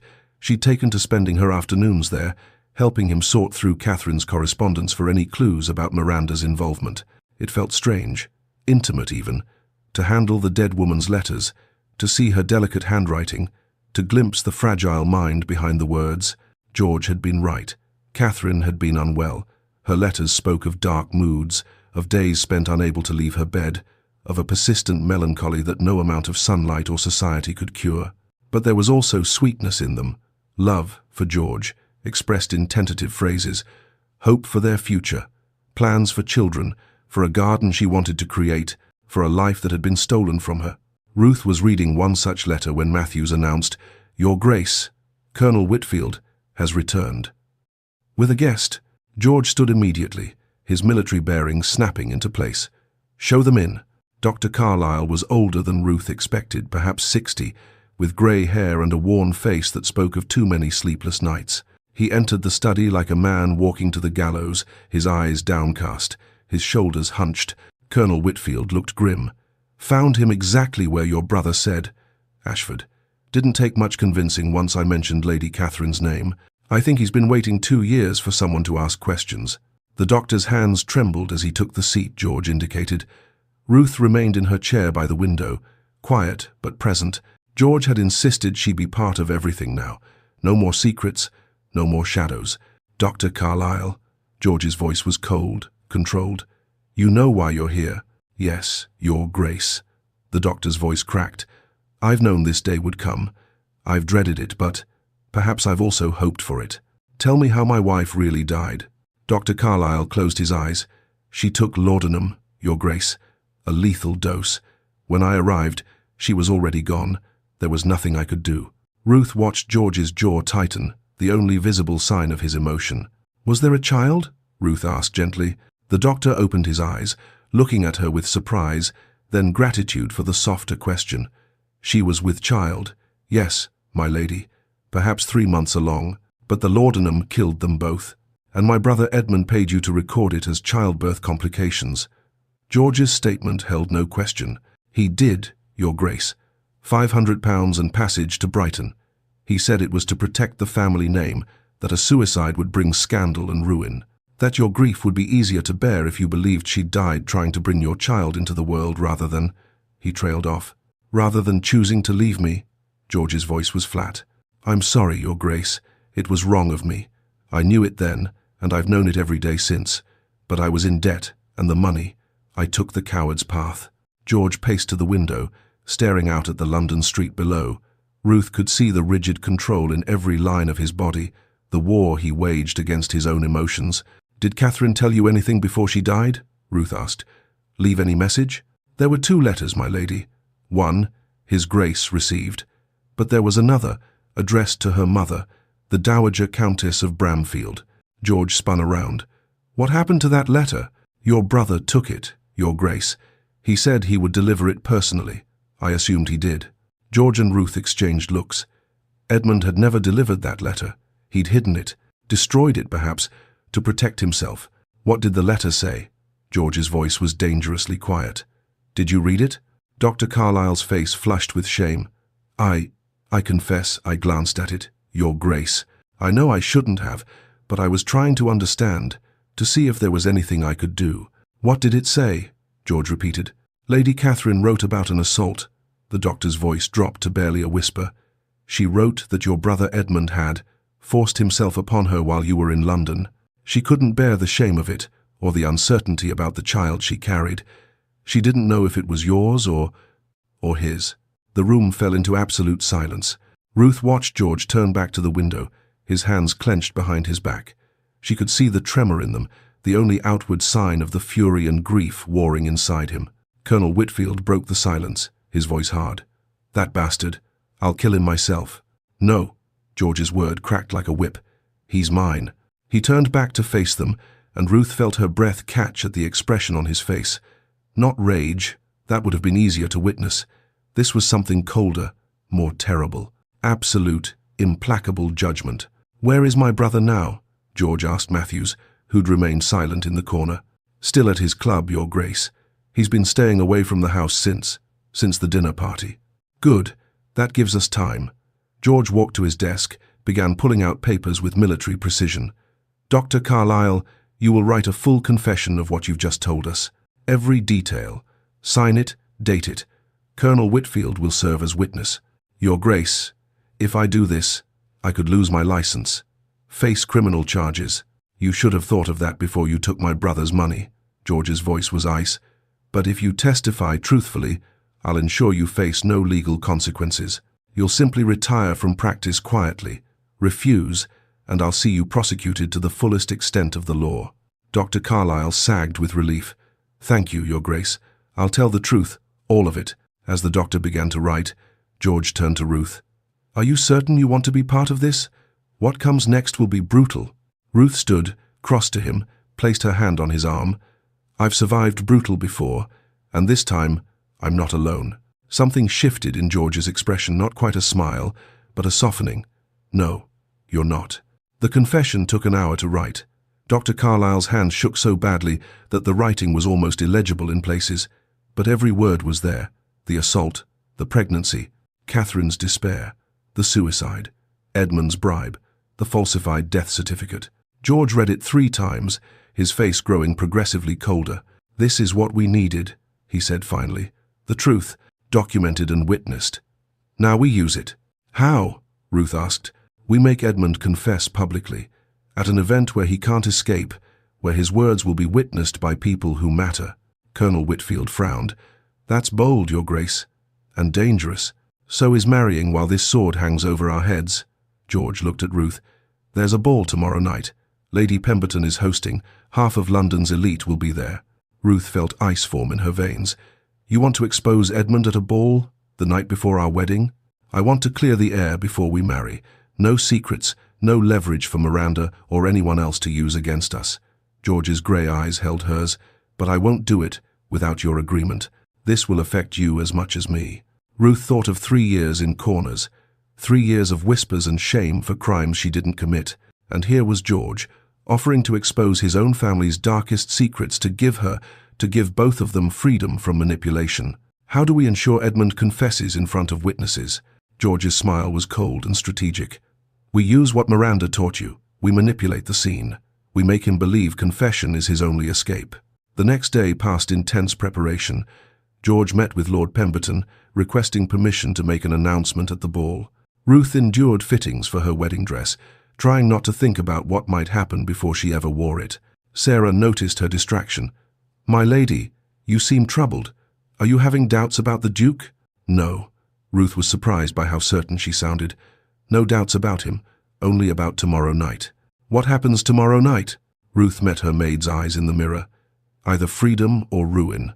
I'm not entirely sure which." That evening, Ruth chose her gown with care. Not the sapphire blue George preferred, but a deeper shade midnight blue silk that was almost black, embroidered with silver thread that caught the light like stars. A bridge between her past in mourning and her future in color. When George saw her, something flickered in his expression. "You look like vengeance itself, Lady Ruth." "Good. That's rather how I feel." The Pemberton ballroom glittered with London's finest. Ruth stood at George's side, her hand on his arm, feeling every eye upon them. The scandalous engagement was still the talk of society, the cold Duke and the ruined lady, an alliance that made no sense to those who valued only appearance over substance. Let them stare. Ruth had learned to wear scrutiny like armor. Edmund was already present, drinking champagne with forced gaiety. He saw them enter and paled visibly, but couldn't escape without making a scene. George had timed it perfectly. At 10 o'clock, he signaled the orchestra to stop. The music died into silence, and every face turned toward the Duke of Ashford. "Ladies and gentlemen," George's voice carried to every corner of the ballroom, commanding and cold, "I apologize for interrupting the evening's festivities, but I have a matter of family honor that must be addressed publicly." Murmurs rippled through the crowd. Ruth felt her heart pound but kept her expression serene. 2 years ago, my wife, Lady Catherine Alfred, died. Society was told she died of childbirth complications. That was a lie. Gasps erupted. Fans fluttered wildly. Somewhere, a woman whispered, "Good God." George continued, relentless. Lady Catherine took her own life. She left a note explaining why. "I have hidden this truth to protect my family's reputation, but I will hide it no longer." Ruth saw Edmund pushing through the crowd, panic on his face. "George, don't do this, please." "Why shouldn't I, brother? Give me one good reason." Edmund's voice cracked. "Because it will destroy us. Think of father's legacy, the family name." "I'm thinking of Catherine, the woman you destroyed." The ballroom erupted in shocked conversation. Ruth scanned the crowd and spotted Miranda, her face a mask of fury. Their eyes met, and Miranda's expression promised retribution.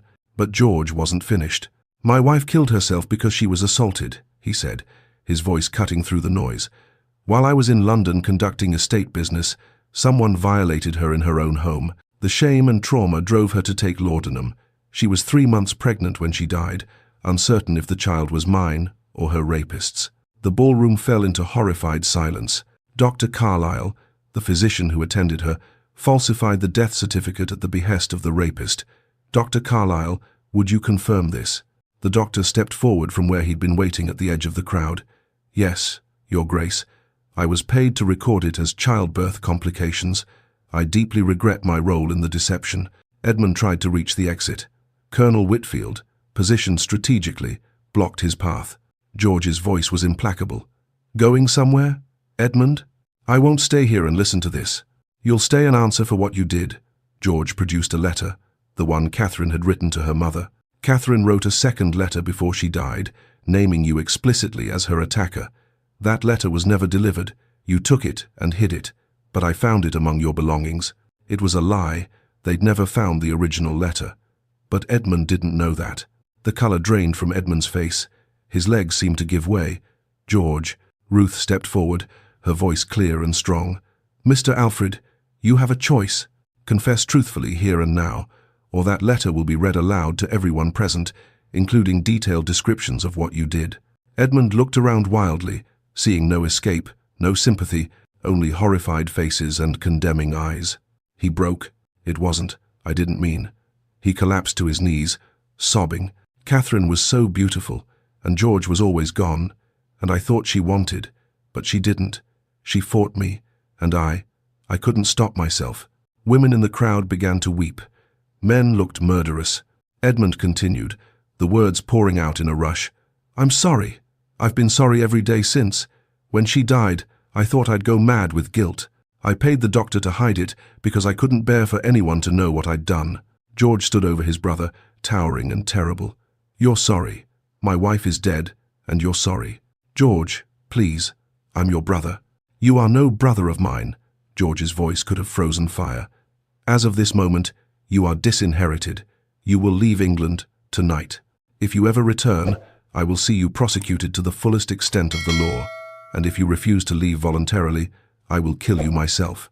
Edmund collapsed completely, weeping. "George, remove him from my sight." Colonel Whitfield and 2 footmen dragged Edmund from the ballroom. His sobs echoed long after he disappeared. The crowd stood in stunned silence. Then Miranda pushed forward, her beautiful face twisted with malice. "This is all very dramatic, Your Grace, but you've conveniently left out your own role in this tragedy. You left your young wife alone and vulnerable. You failed to protect her." The words struck where they were meant to. Ruth saw George flinch, saw the guilt flash across his face. Miranda pressed her advantage.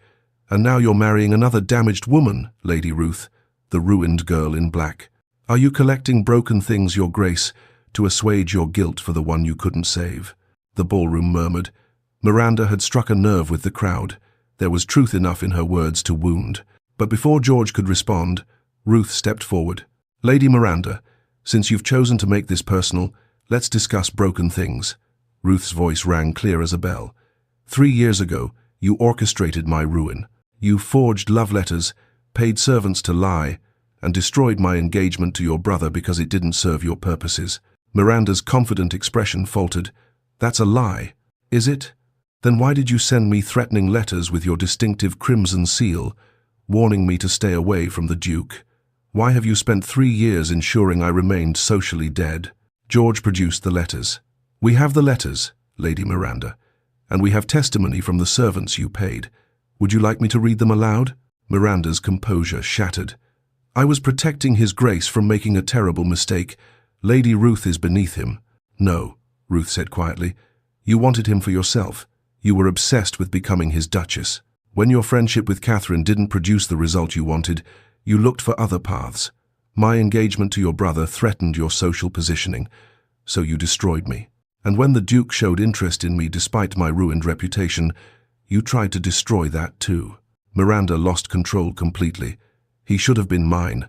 I was Catherine's friend. I was there for him in his grief.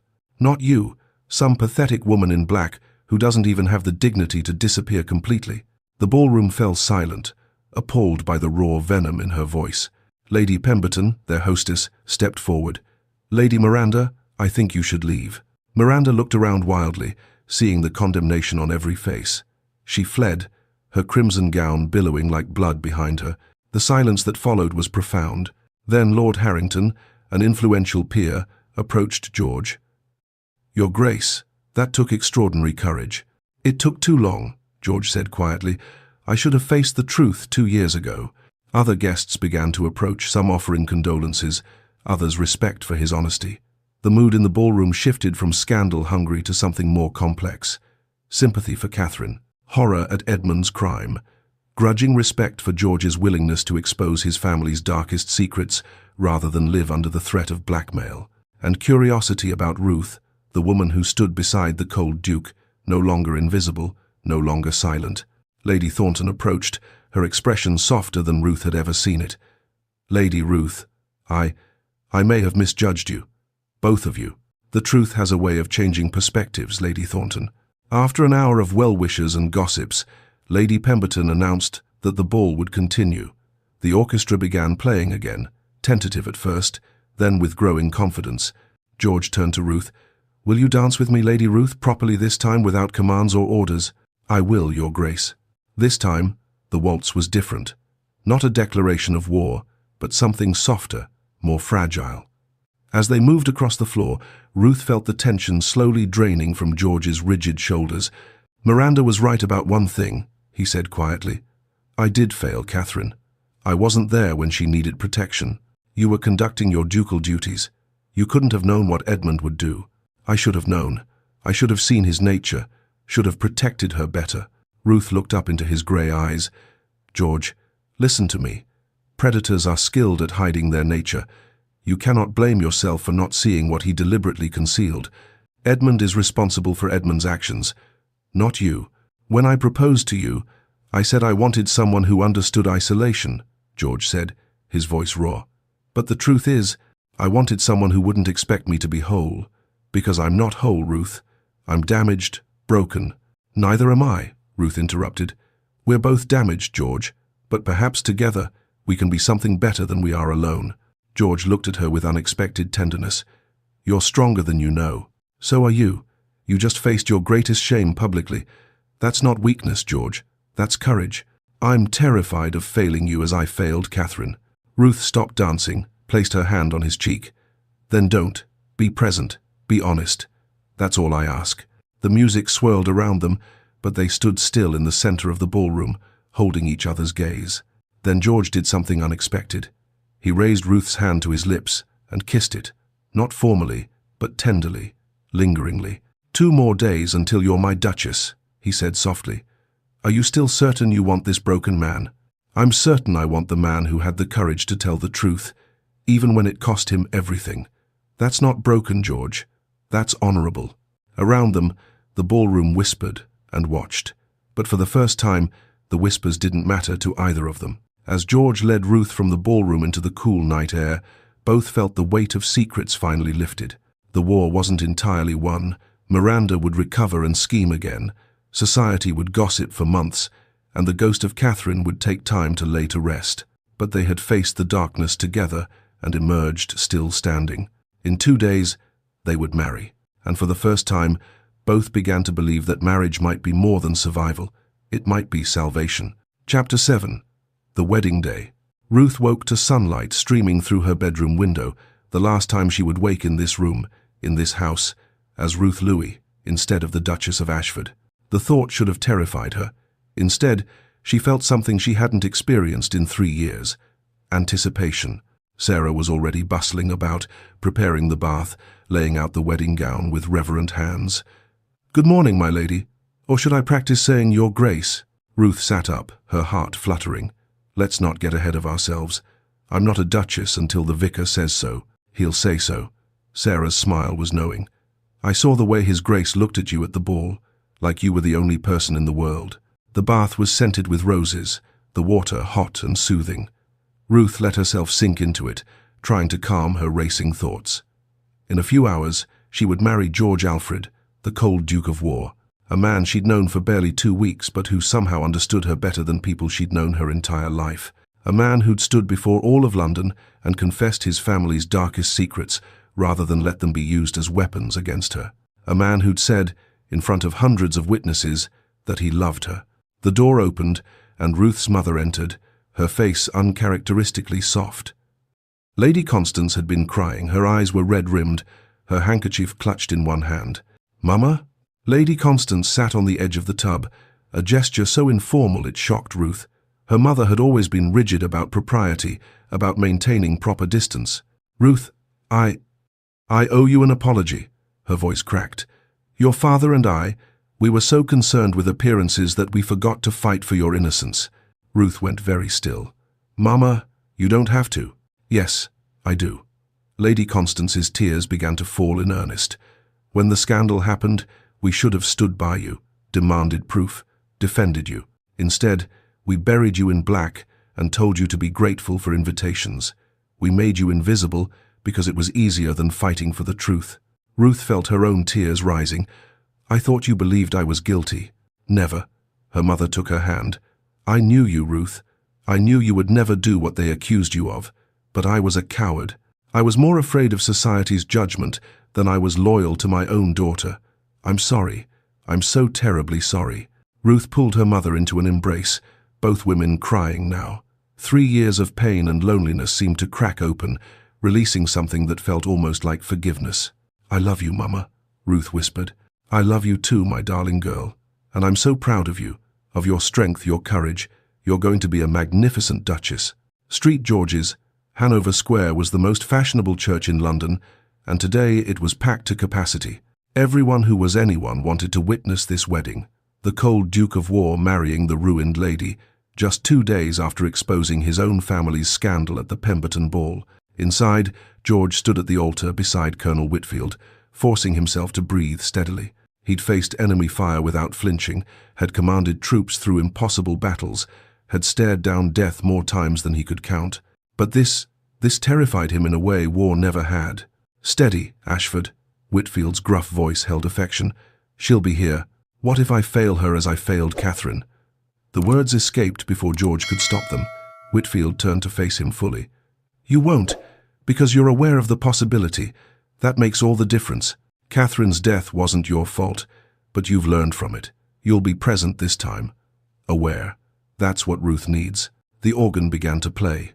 George's breath caught as Ruth appeared at the end of the aisle. She was radiant in ivory silk, embroidered with delicate silver thread that caught the light like starlight.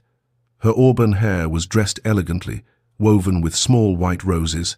No black, no shadows, just Ruth, luminous and real. As she walked toward him on her father's arm, George felt something shift in his chest. She wasn't Catherine delicate, fragile Catherine who'd needed protection. Ruth was strong, fierce, a survivor. She didn't need him to save her. She needed him to stand beside her as an equal. Lord William stopped at the altar, looking at his daughter with an expression George couldn't quite read. "You look beautiful, Ruth, like the daughter I remember from before everything." Ruth's smile was gentle but firm. "That daughter is gone, Father, but perhaps this new version is better." She turned to George, and the rest of the church seemed to fade away. "Still certain about this alliance, Your Grace?" she whispered. George felt the hint of a smile tug at his lips. "More certain than I've been about anything in years." The vicar began the ceremony, his voice sonorous and formal. George barely heard the words. He was too focused on Ruth's hand in his, warm and steady, her grey-green eyes holding his with such trust, it made his chest ache. If anyone present knows of any lawful impediment to this marriage, the church doors burst open with a crash. Lady Miranda Hartley stood in the entrance, her hair dishevelled, her gown, the same crimson one she'd worn to the ball, crumpled and stained. She looked like a woman who hadn't slept in 2 days. "I object to this marriage." Gasps rippled through the congregation. George felt Ruth tense beside him, but kept his own expression coldly neutral. The vicar stammered, "Lady Miranda, unless you have legal grounds—" "I have moral grounds." Miranda's voice was shrill, hysterical. "This woman is ruined. She's using the Duke to restore her reputation. She's a scheming, manipulative—" "Lady Miranda," George's voice cut through her tirade like a blade, "you will leave immediately, or I will have you forcibly removed." But Miranda was beyond reason, beyond strategy. She'd lost everything: her carefully constructed plans, her reputation, her hope of becoming a duchess. She had nothing left to lose. "You think you've won?" She laughed, the sound edging toward madness. "Both of you? I made Ruth what she is. I destroyed her once, and I can do it again. I have connections. I have influence." Ruth stepped forward, and George felt a surge of pride at the calm strength in her bearing. "No, Miranda," Ruth said quietly. "You can't, because I'm not the terrified girl you destroyed 3 years ago. I've survived your worst. I have nothing left to fear from you." "The Duke doesn't love you," Miranda shrieked. "He's marrying you out of guilt.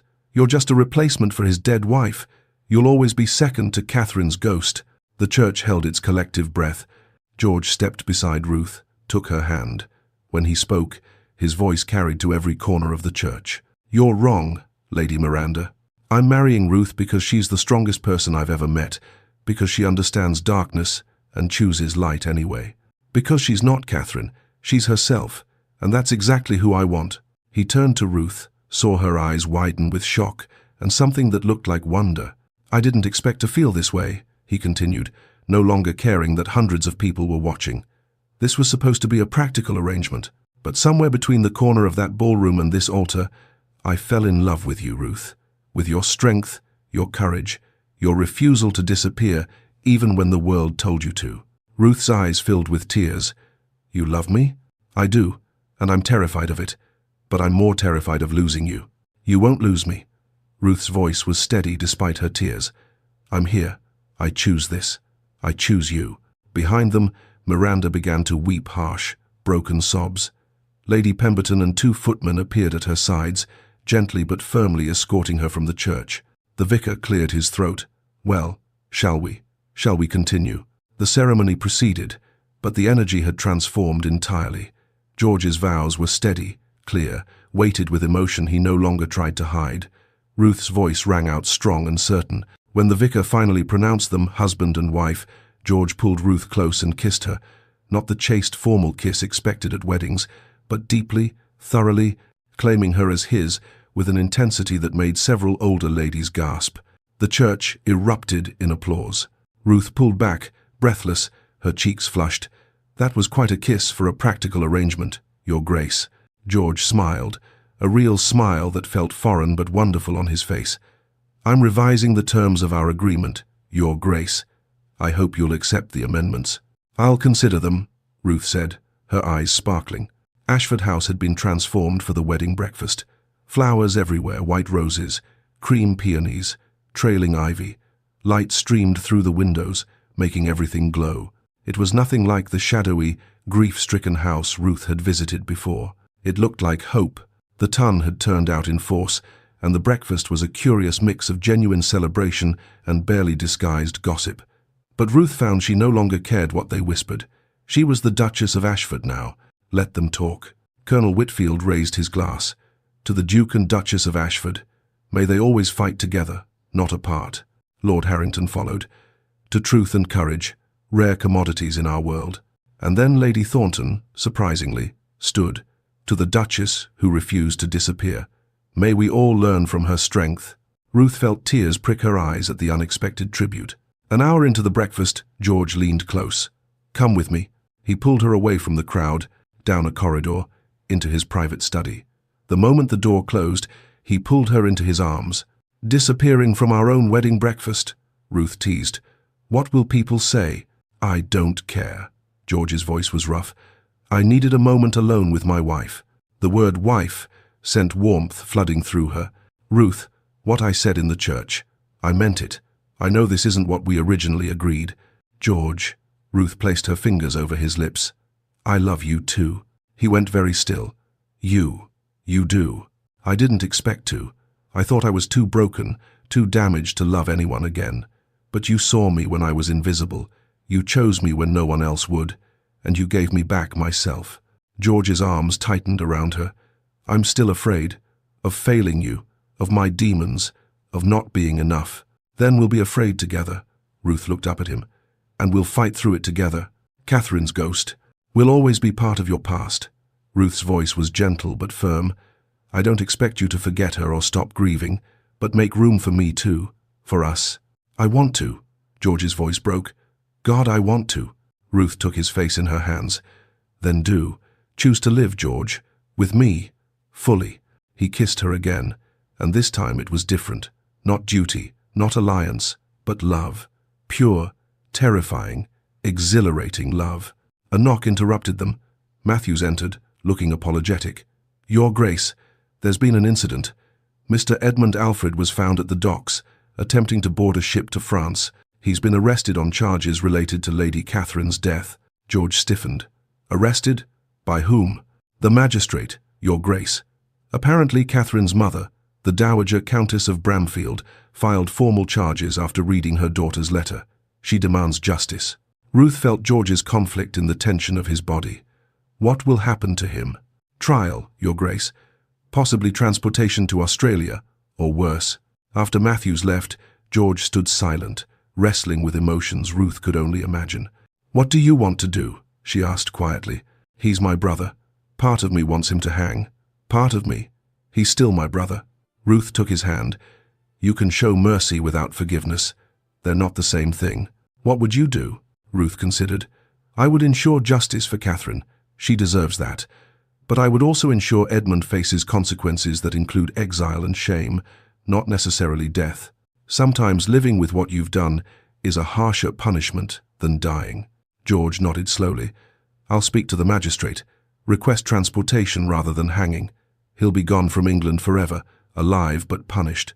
They returned to the breakfast hand in hand, presenting a united front. The guests noticed the change. George no longer looked like the cold Duke of War. He looked like a man in love with his wife. Ruth glanced around the room. Just weeks ago, she'd stood in corners wearing black, invisible and forgotten. Now she was the Duchess of Ashford, wearing ivory, standing in the center of everything. Not because someone commanded her to, but because she chose to. George led her onto the floor for their first dance as husband and wife. The guests formed a circle, watching with varying degrees of approval, curiosity, and envy. Remember when I ordered you to dance with me? George whispered. How could I forget? You were terrifying. Was I? Utterly. But also, you were the first person in 3 years who looked at me like I existed. George's arms tightened around her. You've always existed, Ruth. They were just blind. And you weren't? I was looking for someone who understood ghosts. George's voice was soft. I found someone who taught me to live again instead. The music swelled, the dance ended, and they were announced departing for the country estate. In the carriage, finally alone, Ruth leaned against George's shoulder, exhausted and exhilarated in equal measure. We did it, she said. We survived our own wedding. We did more than survive. We won. What did we win? George kissed the top of her head. Each other. The truth. A future. And what does that future look like? I don't know. But for the first time in years, I'm not afraid to find out. As the carriage rolled through London streets toward the countryside beyond, the cold Duke of War held his Duchess close, and the woman who had been told to wear black forever allowed herself to believe in colour again. Behind them, the ballrooms and corners of London continued their endless social dance. But ahead, in the quiet of the country estate, 2 wounded souls would begin the harder, more beautiful work of healing together. Gagag BQN. Chapter 8. The Resurrection. 6 months later, winter had settled over the Ashford country estate like a benediction, transforming the grounds into a landscape of white silence. Snow clung to bare tree branches, blanketed the gardens, muffled the world into peaceful stillness. Ruth woke to sunlight streaming through the windows of the Duchess's chambers, turning the frost on the glass into diamonds. She stretched languidly, savoring the warmth of the bed, the softness of the morning. She wore a soft blue morning gown. No black, never black again. Her hand drifted to her abdomen, feeling the slight swell there that had only recently become visible. 3 months along, a child growing inside her, George's child. Their future, alive and real. The door to George's adjoining chamber opened, and he entered already dressed for riding, dark coat, buff breeches, boots still gleaming despite the winter weather. He looked vigorous, healthy, so different from the frozen man she'd first met. Then he saw where her hand rested, and he froze. The fear in his eyes was immediate, visceral. Ruth saw Catherine's ghost rise between them like a spectre. "George," she kept her voice gentle but firm. "Come here." He approached slowly, as if walking toward a precipice, his usual confidence stripped away by terror. Ruth took his hand and placed it on her stomach, covering it with her own. "Feel that. That's our child, alive and growing, and I am healthy and strong." Catherine was healthy too. George's voice was raw, until she wasn't. Ruth had expected this. They'd discussed it when she'd first told him about the pregnancy, and periodically since. But knowing it was coming didn't make it easier to witness his fear. "I'm not Catherine, George. We've discussed this." "I know, but when I think about childbirth, about losing you, then don't think about losing me." Ruth's voice turned firm, the steel she'd learned to wield showing through. "Think about our child. Think about the future. You can't live in fear of Catherine's fate forever." George pulled away, crossed to the window, stared out at the snow-covered grounds. "What if I can't protect you?" "You can't. Not from everything." Ruth rose, went to him, placed a hand on his rigid back. "But you can be present. You can be here with me, not trapped in the past." George sank into a chair, his head in his hands. "I'm trying. God knows I'm trying." Ruth knelt beside him, taking his face in her hands. "I know you are, and I love you for it. But George, you have to trust me. Trust my strength." "I do trust you." "Then trust me when I say I'm not afraid." Ruth's voice was steady, certain. "I have the best doctors, your support, and more importantly, I have the will to survive. I didn't survive 3 years in corners to die in childbirth." George's laugh was shaky, but genuine. "You're fierce, Your Grace," Ruth smiled. "I learned from my husband, the Duke of War." Later that afternoon, George led Ruth to a part of the estate she'd never visited, a secluded garden behind the east wing, surrounded by high stone walls that blocked the wind. In the center stood a marble memorial stone, simple and elegant. Catherine's name was engraved with her dates and a single line: "Beloved wife, taken too soon, forever remembered." "You've never brought me here before," Ruth said quietly. "I wasn't ready." George stared at the memorial, his expression unreadable. "This was my place to hide from the world, to be alone with my grief. And now I want to share it with you. All of me, even the parts that hurt." Ruth felt tears prick her eyes at the trust implicit in the gesture. She knelt, placed the flowers she'd brought, white roses, Catherine's favorite according to the servants, at the base of the stone. "Catherine," Ruth said softly, "I never knew you, but I'm grateful for what you taught George about love, even if it ended in tragedy. I promise to honor your memory by loving him well." George made a choked sound. "Ruth," she stood, took his hand. "She was part of your life, George. I won't erase that, but I also won't let her ghost dictate our future. I kept this garden frozen in time," George said, his voice thick with emotion, "like I kept myself frozen. And now I want to live." He pulled her close. "With you, for our child." They stood together in the winter garden, the past acknowledged, the future embraced. Back at the house, Matthews waited with a letter. "From Australia, Your Grace. From your brother." George took it with visible reluctance. Ruth settled beside him on the sofa in the library as he broke the seal and read aloud. "Brother, I am writing from my exile to say what I should have said years ago. I'm sorry, not just for Catherine, but for the man I was weak, entitled, monstrous. Transportation has given me time to think about what I destroyed.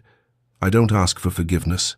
I don't deserve it, but I want you to know that I live every day with the weight of my actions. I hope you've found some peace. I hope you've learned to love again. You deserve that, even if I don't." Edmund. Silence filled the library. "Will you write back?" Ruth asked. George stared at the letter. "I don't know. Part of me wants to. Part of me never wants to think about him again. There's no rush to decide." Ruth leaned against his shoulder. "Some wounds take years to heal. Do you ever think about Miranda?" George asked suddenly. "About what she did to you?" Ruth considered. "Sometimes. But then I remember that her attempts to destroy me ultimately led me to you. Her malice, ironically, gave me my greatest gift." George pressed a kiss to her temple. "You're more generous than I am." "Not generous, just grateful. I have everything she wanted, and I didn't have to scheme or destroy to get it." "I heard she fled to the continent," George said. "No family will receive her after her behavior at our wedding." "I almost pity her," Ruth said. "She was so consumed by wanting what others had that she destroyed herself." The following afternoon brought unexpected visitors. Matthews announced Lady Thornton and several society ladies, all dressed in their finest afternoon gowns. Ruth received them in the drawing room, settling into her role as Duchess with increasing confidence. These were the same women who had once whispered about her, pitied her, looked through her as if she didn't exist. Now they sought her favor. "Your Grace," Lady Thornton began after pleasantries were exchanged, "we're organizing a charity for women who've been falsely accused of impropriety. We were hoping you might serve as patroness." Ruth studied the older woman, understanding the irony immediately. "You want me, the woman you all whispered about, to be the face of this charity?" Lady Thornton had the grace to look embarrassed. "We want the woman who survived scandal with grace and strength. You're an inspiration, Your Grace." Ruth felt something shift in her chest. Purpose, not just survival, but meaning. "I accept," she said. "On one condition. We don't just help women clear their names, we help them build new lives, whether they're vindicated or not. Because sometimes the truth doesn't set you free. Sometimes you have to free yourself." That evening, George and Ruth hosted a small ball at the estate. Nothing like the grand London affairs, but intimate and warm. Local gentry, a few close friends, the warmth of community rather than the cold calculation of society. George led Ruth onto the floor for the opening dance, and she smiled up at him. "Do you remember the first time we danced?" "I ordered you," George said, with a hint of chagrin.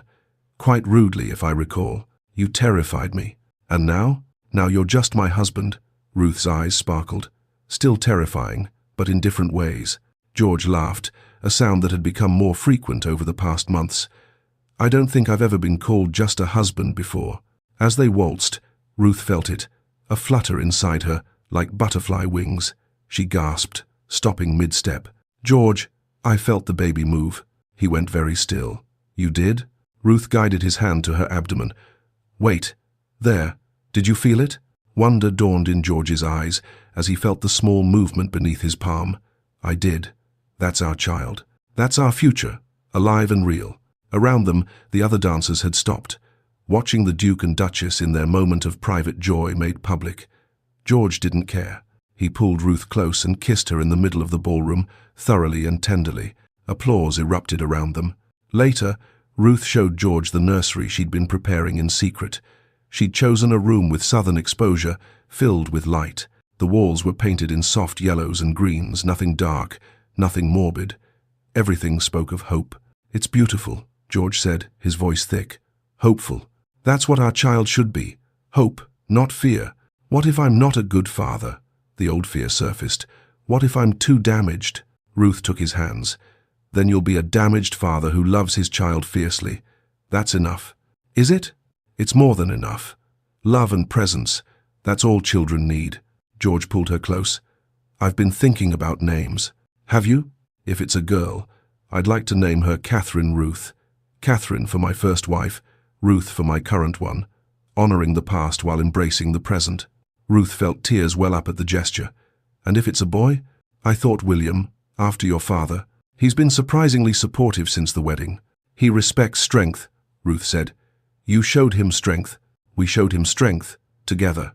6 months later, a summer storm raged outside Ashford House while inside, Ruth labored to bring their child into the world. George was present, holding her hand, terrified but refusing to leave despite the midwife's protests. "Your Grace, the Duke should wait outside." "No." Ruth's voice was firm, even through the pain. "He stays. I commanded it." George almost smiled at her use of his own authoritative phrase from that first night. Hours passed. Pain, fear, exhaustion, but also strength, determination, love. Then, a baby's cry. "A girl, Your Grace." The midwife's voice was jubilant. Healthy and strong. George saw his daughter, tiny, red-faced, perfect. Then Ruth, exhausted but smiling, both alive, both well. He broke down, weeping with relief and joy and gratitude. Ruth reached for him. "See, I told you I was strong enough. You're stronger than anyone I've ever known." They named her Catherine Ruth Alfred, as planned. George held his daughter, held his wife, and finally released the last of his fear, 1 year after the birth. The ballroom at Ashford House in London glittered with candlelight and jewels. Ruth descended the grand staircase in a crimson gown, the colour of Miranda's threatening seal, reclaimed and transformed. Her auburn hair was dressed magnificently, woven with garnets that matched her dress. Upstairs, little Catherine slept peacefully under her nurse's watchful eye. George waited at the bottom of the stairs, still commanding, still the Duke of War in bearing, but his eyes were warm as he watched his wife descend. "You're wearing red. I thought it was time to reclaim that colour." Ruth smiled. "It was used to threaten me once. Now it's just beautiful. Everything about you is beautiful." The ballroom was full, the Ton in all its glory, gossiping and dancing and scheming as always. But Ruth was no longer relegated to corners. She was the Duchess of Ashford, respected, admired, even beloved by some. A young woman approached hesitantly, wearing grey, not quite black, but close. She was perhaps 20, with the haunted eyes Ruth recognized from her own reflection 3 years ago. "Your Grace," the girl whispered. I was told to stay in corners after my scandal, but I heard you were once told the same. How did you escape?" Ruth saw herself in this girl and felt her heart break and mend simultaneously. "I stopped believing I belonged there, and I found someone who saw me even when I was invisible." "Did it hurt, coming back to life?" "Terribly," Ruth said honestly, "but it was worth it." The girl's eyes filled with tears and hope in equal measure. George offered Ruth his hand. "May I have this dance?" "Your Grace?" "Is that a command or a request?" "Neither." George's smile was genuine, warm. "It's a plea. Dance with me because you want to, not because anyone ordered it." "Then yes, always yes." They took the floor, and the crowd parted for them. As they waltzed, Ruth thought about the journey from that first commanded dance to this chosen one, from black mourning to crimson celebration, from corners to center stage, from broken to whole. "Do you remember what you said to me that first night?" Ruth asked. "You asked what I was mourning." "I do. You said you were mourning the woman you might have been." "I was wrong." Ruth looked up at him, her heart full. "I wasn't mourning her. I was becoming her. The woman I am now, strong, loved, free. She was always inside me, waiting. And the cold Duke of War? He's still there too," Ruth said tenderly. "But he's learned to feel warmth again. Because of you. Because of us. We saved each other, George." The music swelled. The ballroom spun around them in a kaleidoscope of colour and light. In a corner, a young woman in grey watched the Duke and Duchess, and for the first time in months, she felt hope. Miranda's letters with crimson seals were long burned to ash. Edmund lived in exile in Australia, carrying his shame. Catherine's memorial stood in its peaceful garden, honoured but no longer worshipped. And George and Ruth danced on, two people who had been told their stories had ended, who discovered instead that endings can be beginnings. Ruth caught George's eye and smiled. George smiled back, no longer cold, no longer frozen. The Duke of War had found peace, and the woman in black had found her colours again. She had been told to wear black and sit in corners forever. He had been told to mourn and remain frozen in grief. But they had defied every expectation, survived every scheme, and emerged not just alive but thriving. The ballroom that had once been Ruth's prison was now her palace. The isolation that had once defined George was now intimacy. They had commanded each other to dance that first night, he with words, she with silent courage. But every dance since had been a choice, freely made, joyfully taken. In a world that demanded they remain broken, they had chosen instead to heal, together, always together. If Ruth's journey from corners to crowns touched your heart, smash that like button and subscribe for more stories where the broken become whole. Comment your favorite moment below. Was it the first dance, the proposal, or the wedding drama? Let me know below. And don't forget to check the playlist for more sweeping romances. Remember, you're not defined by the corners they put you in. Your story isn't over. See you next time.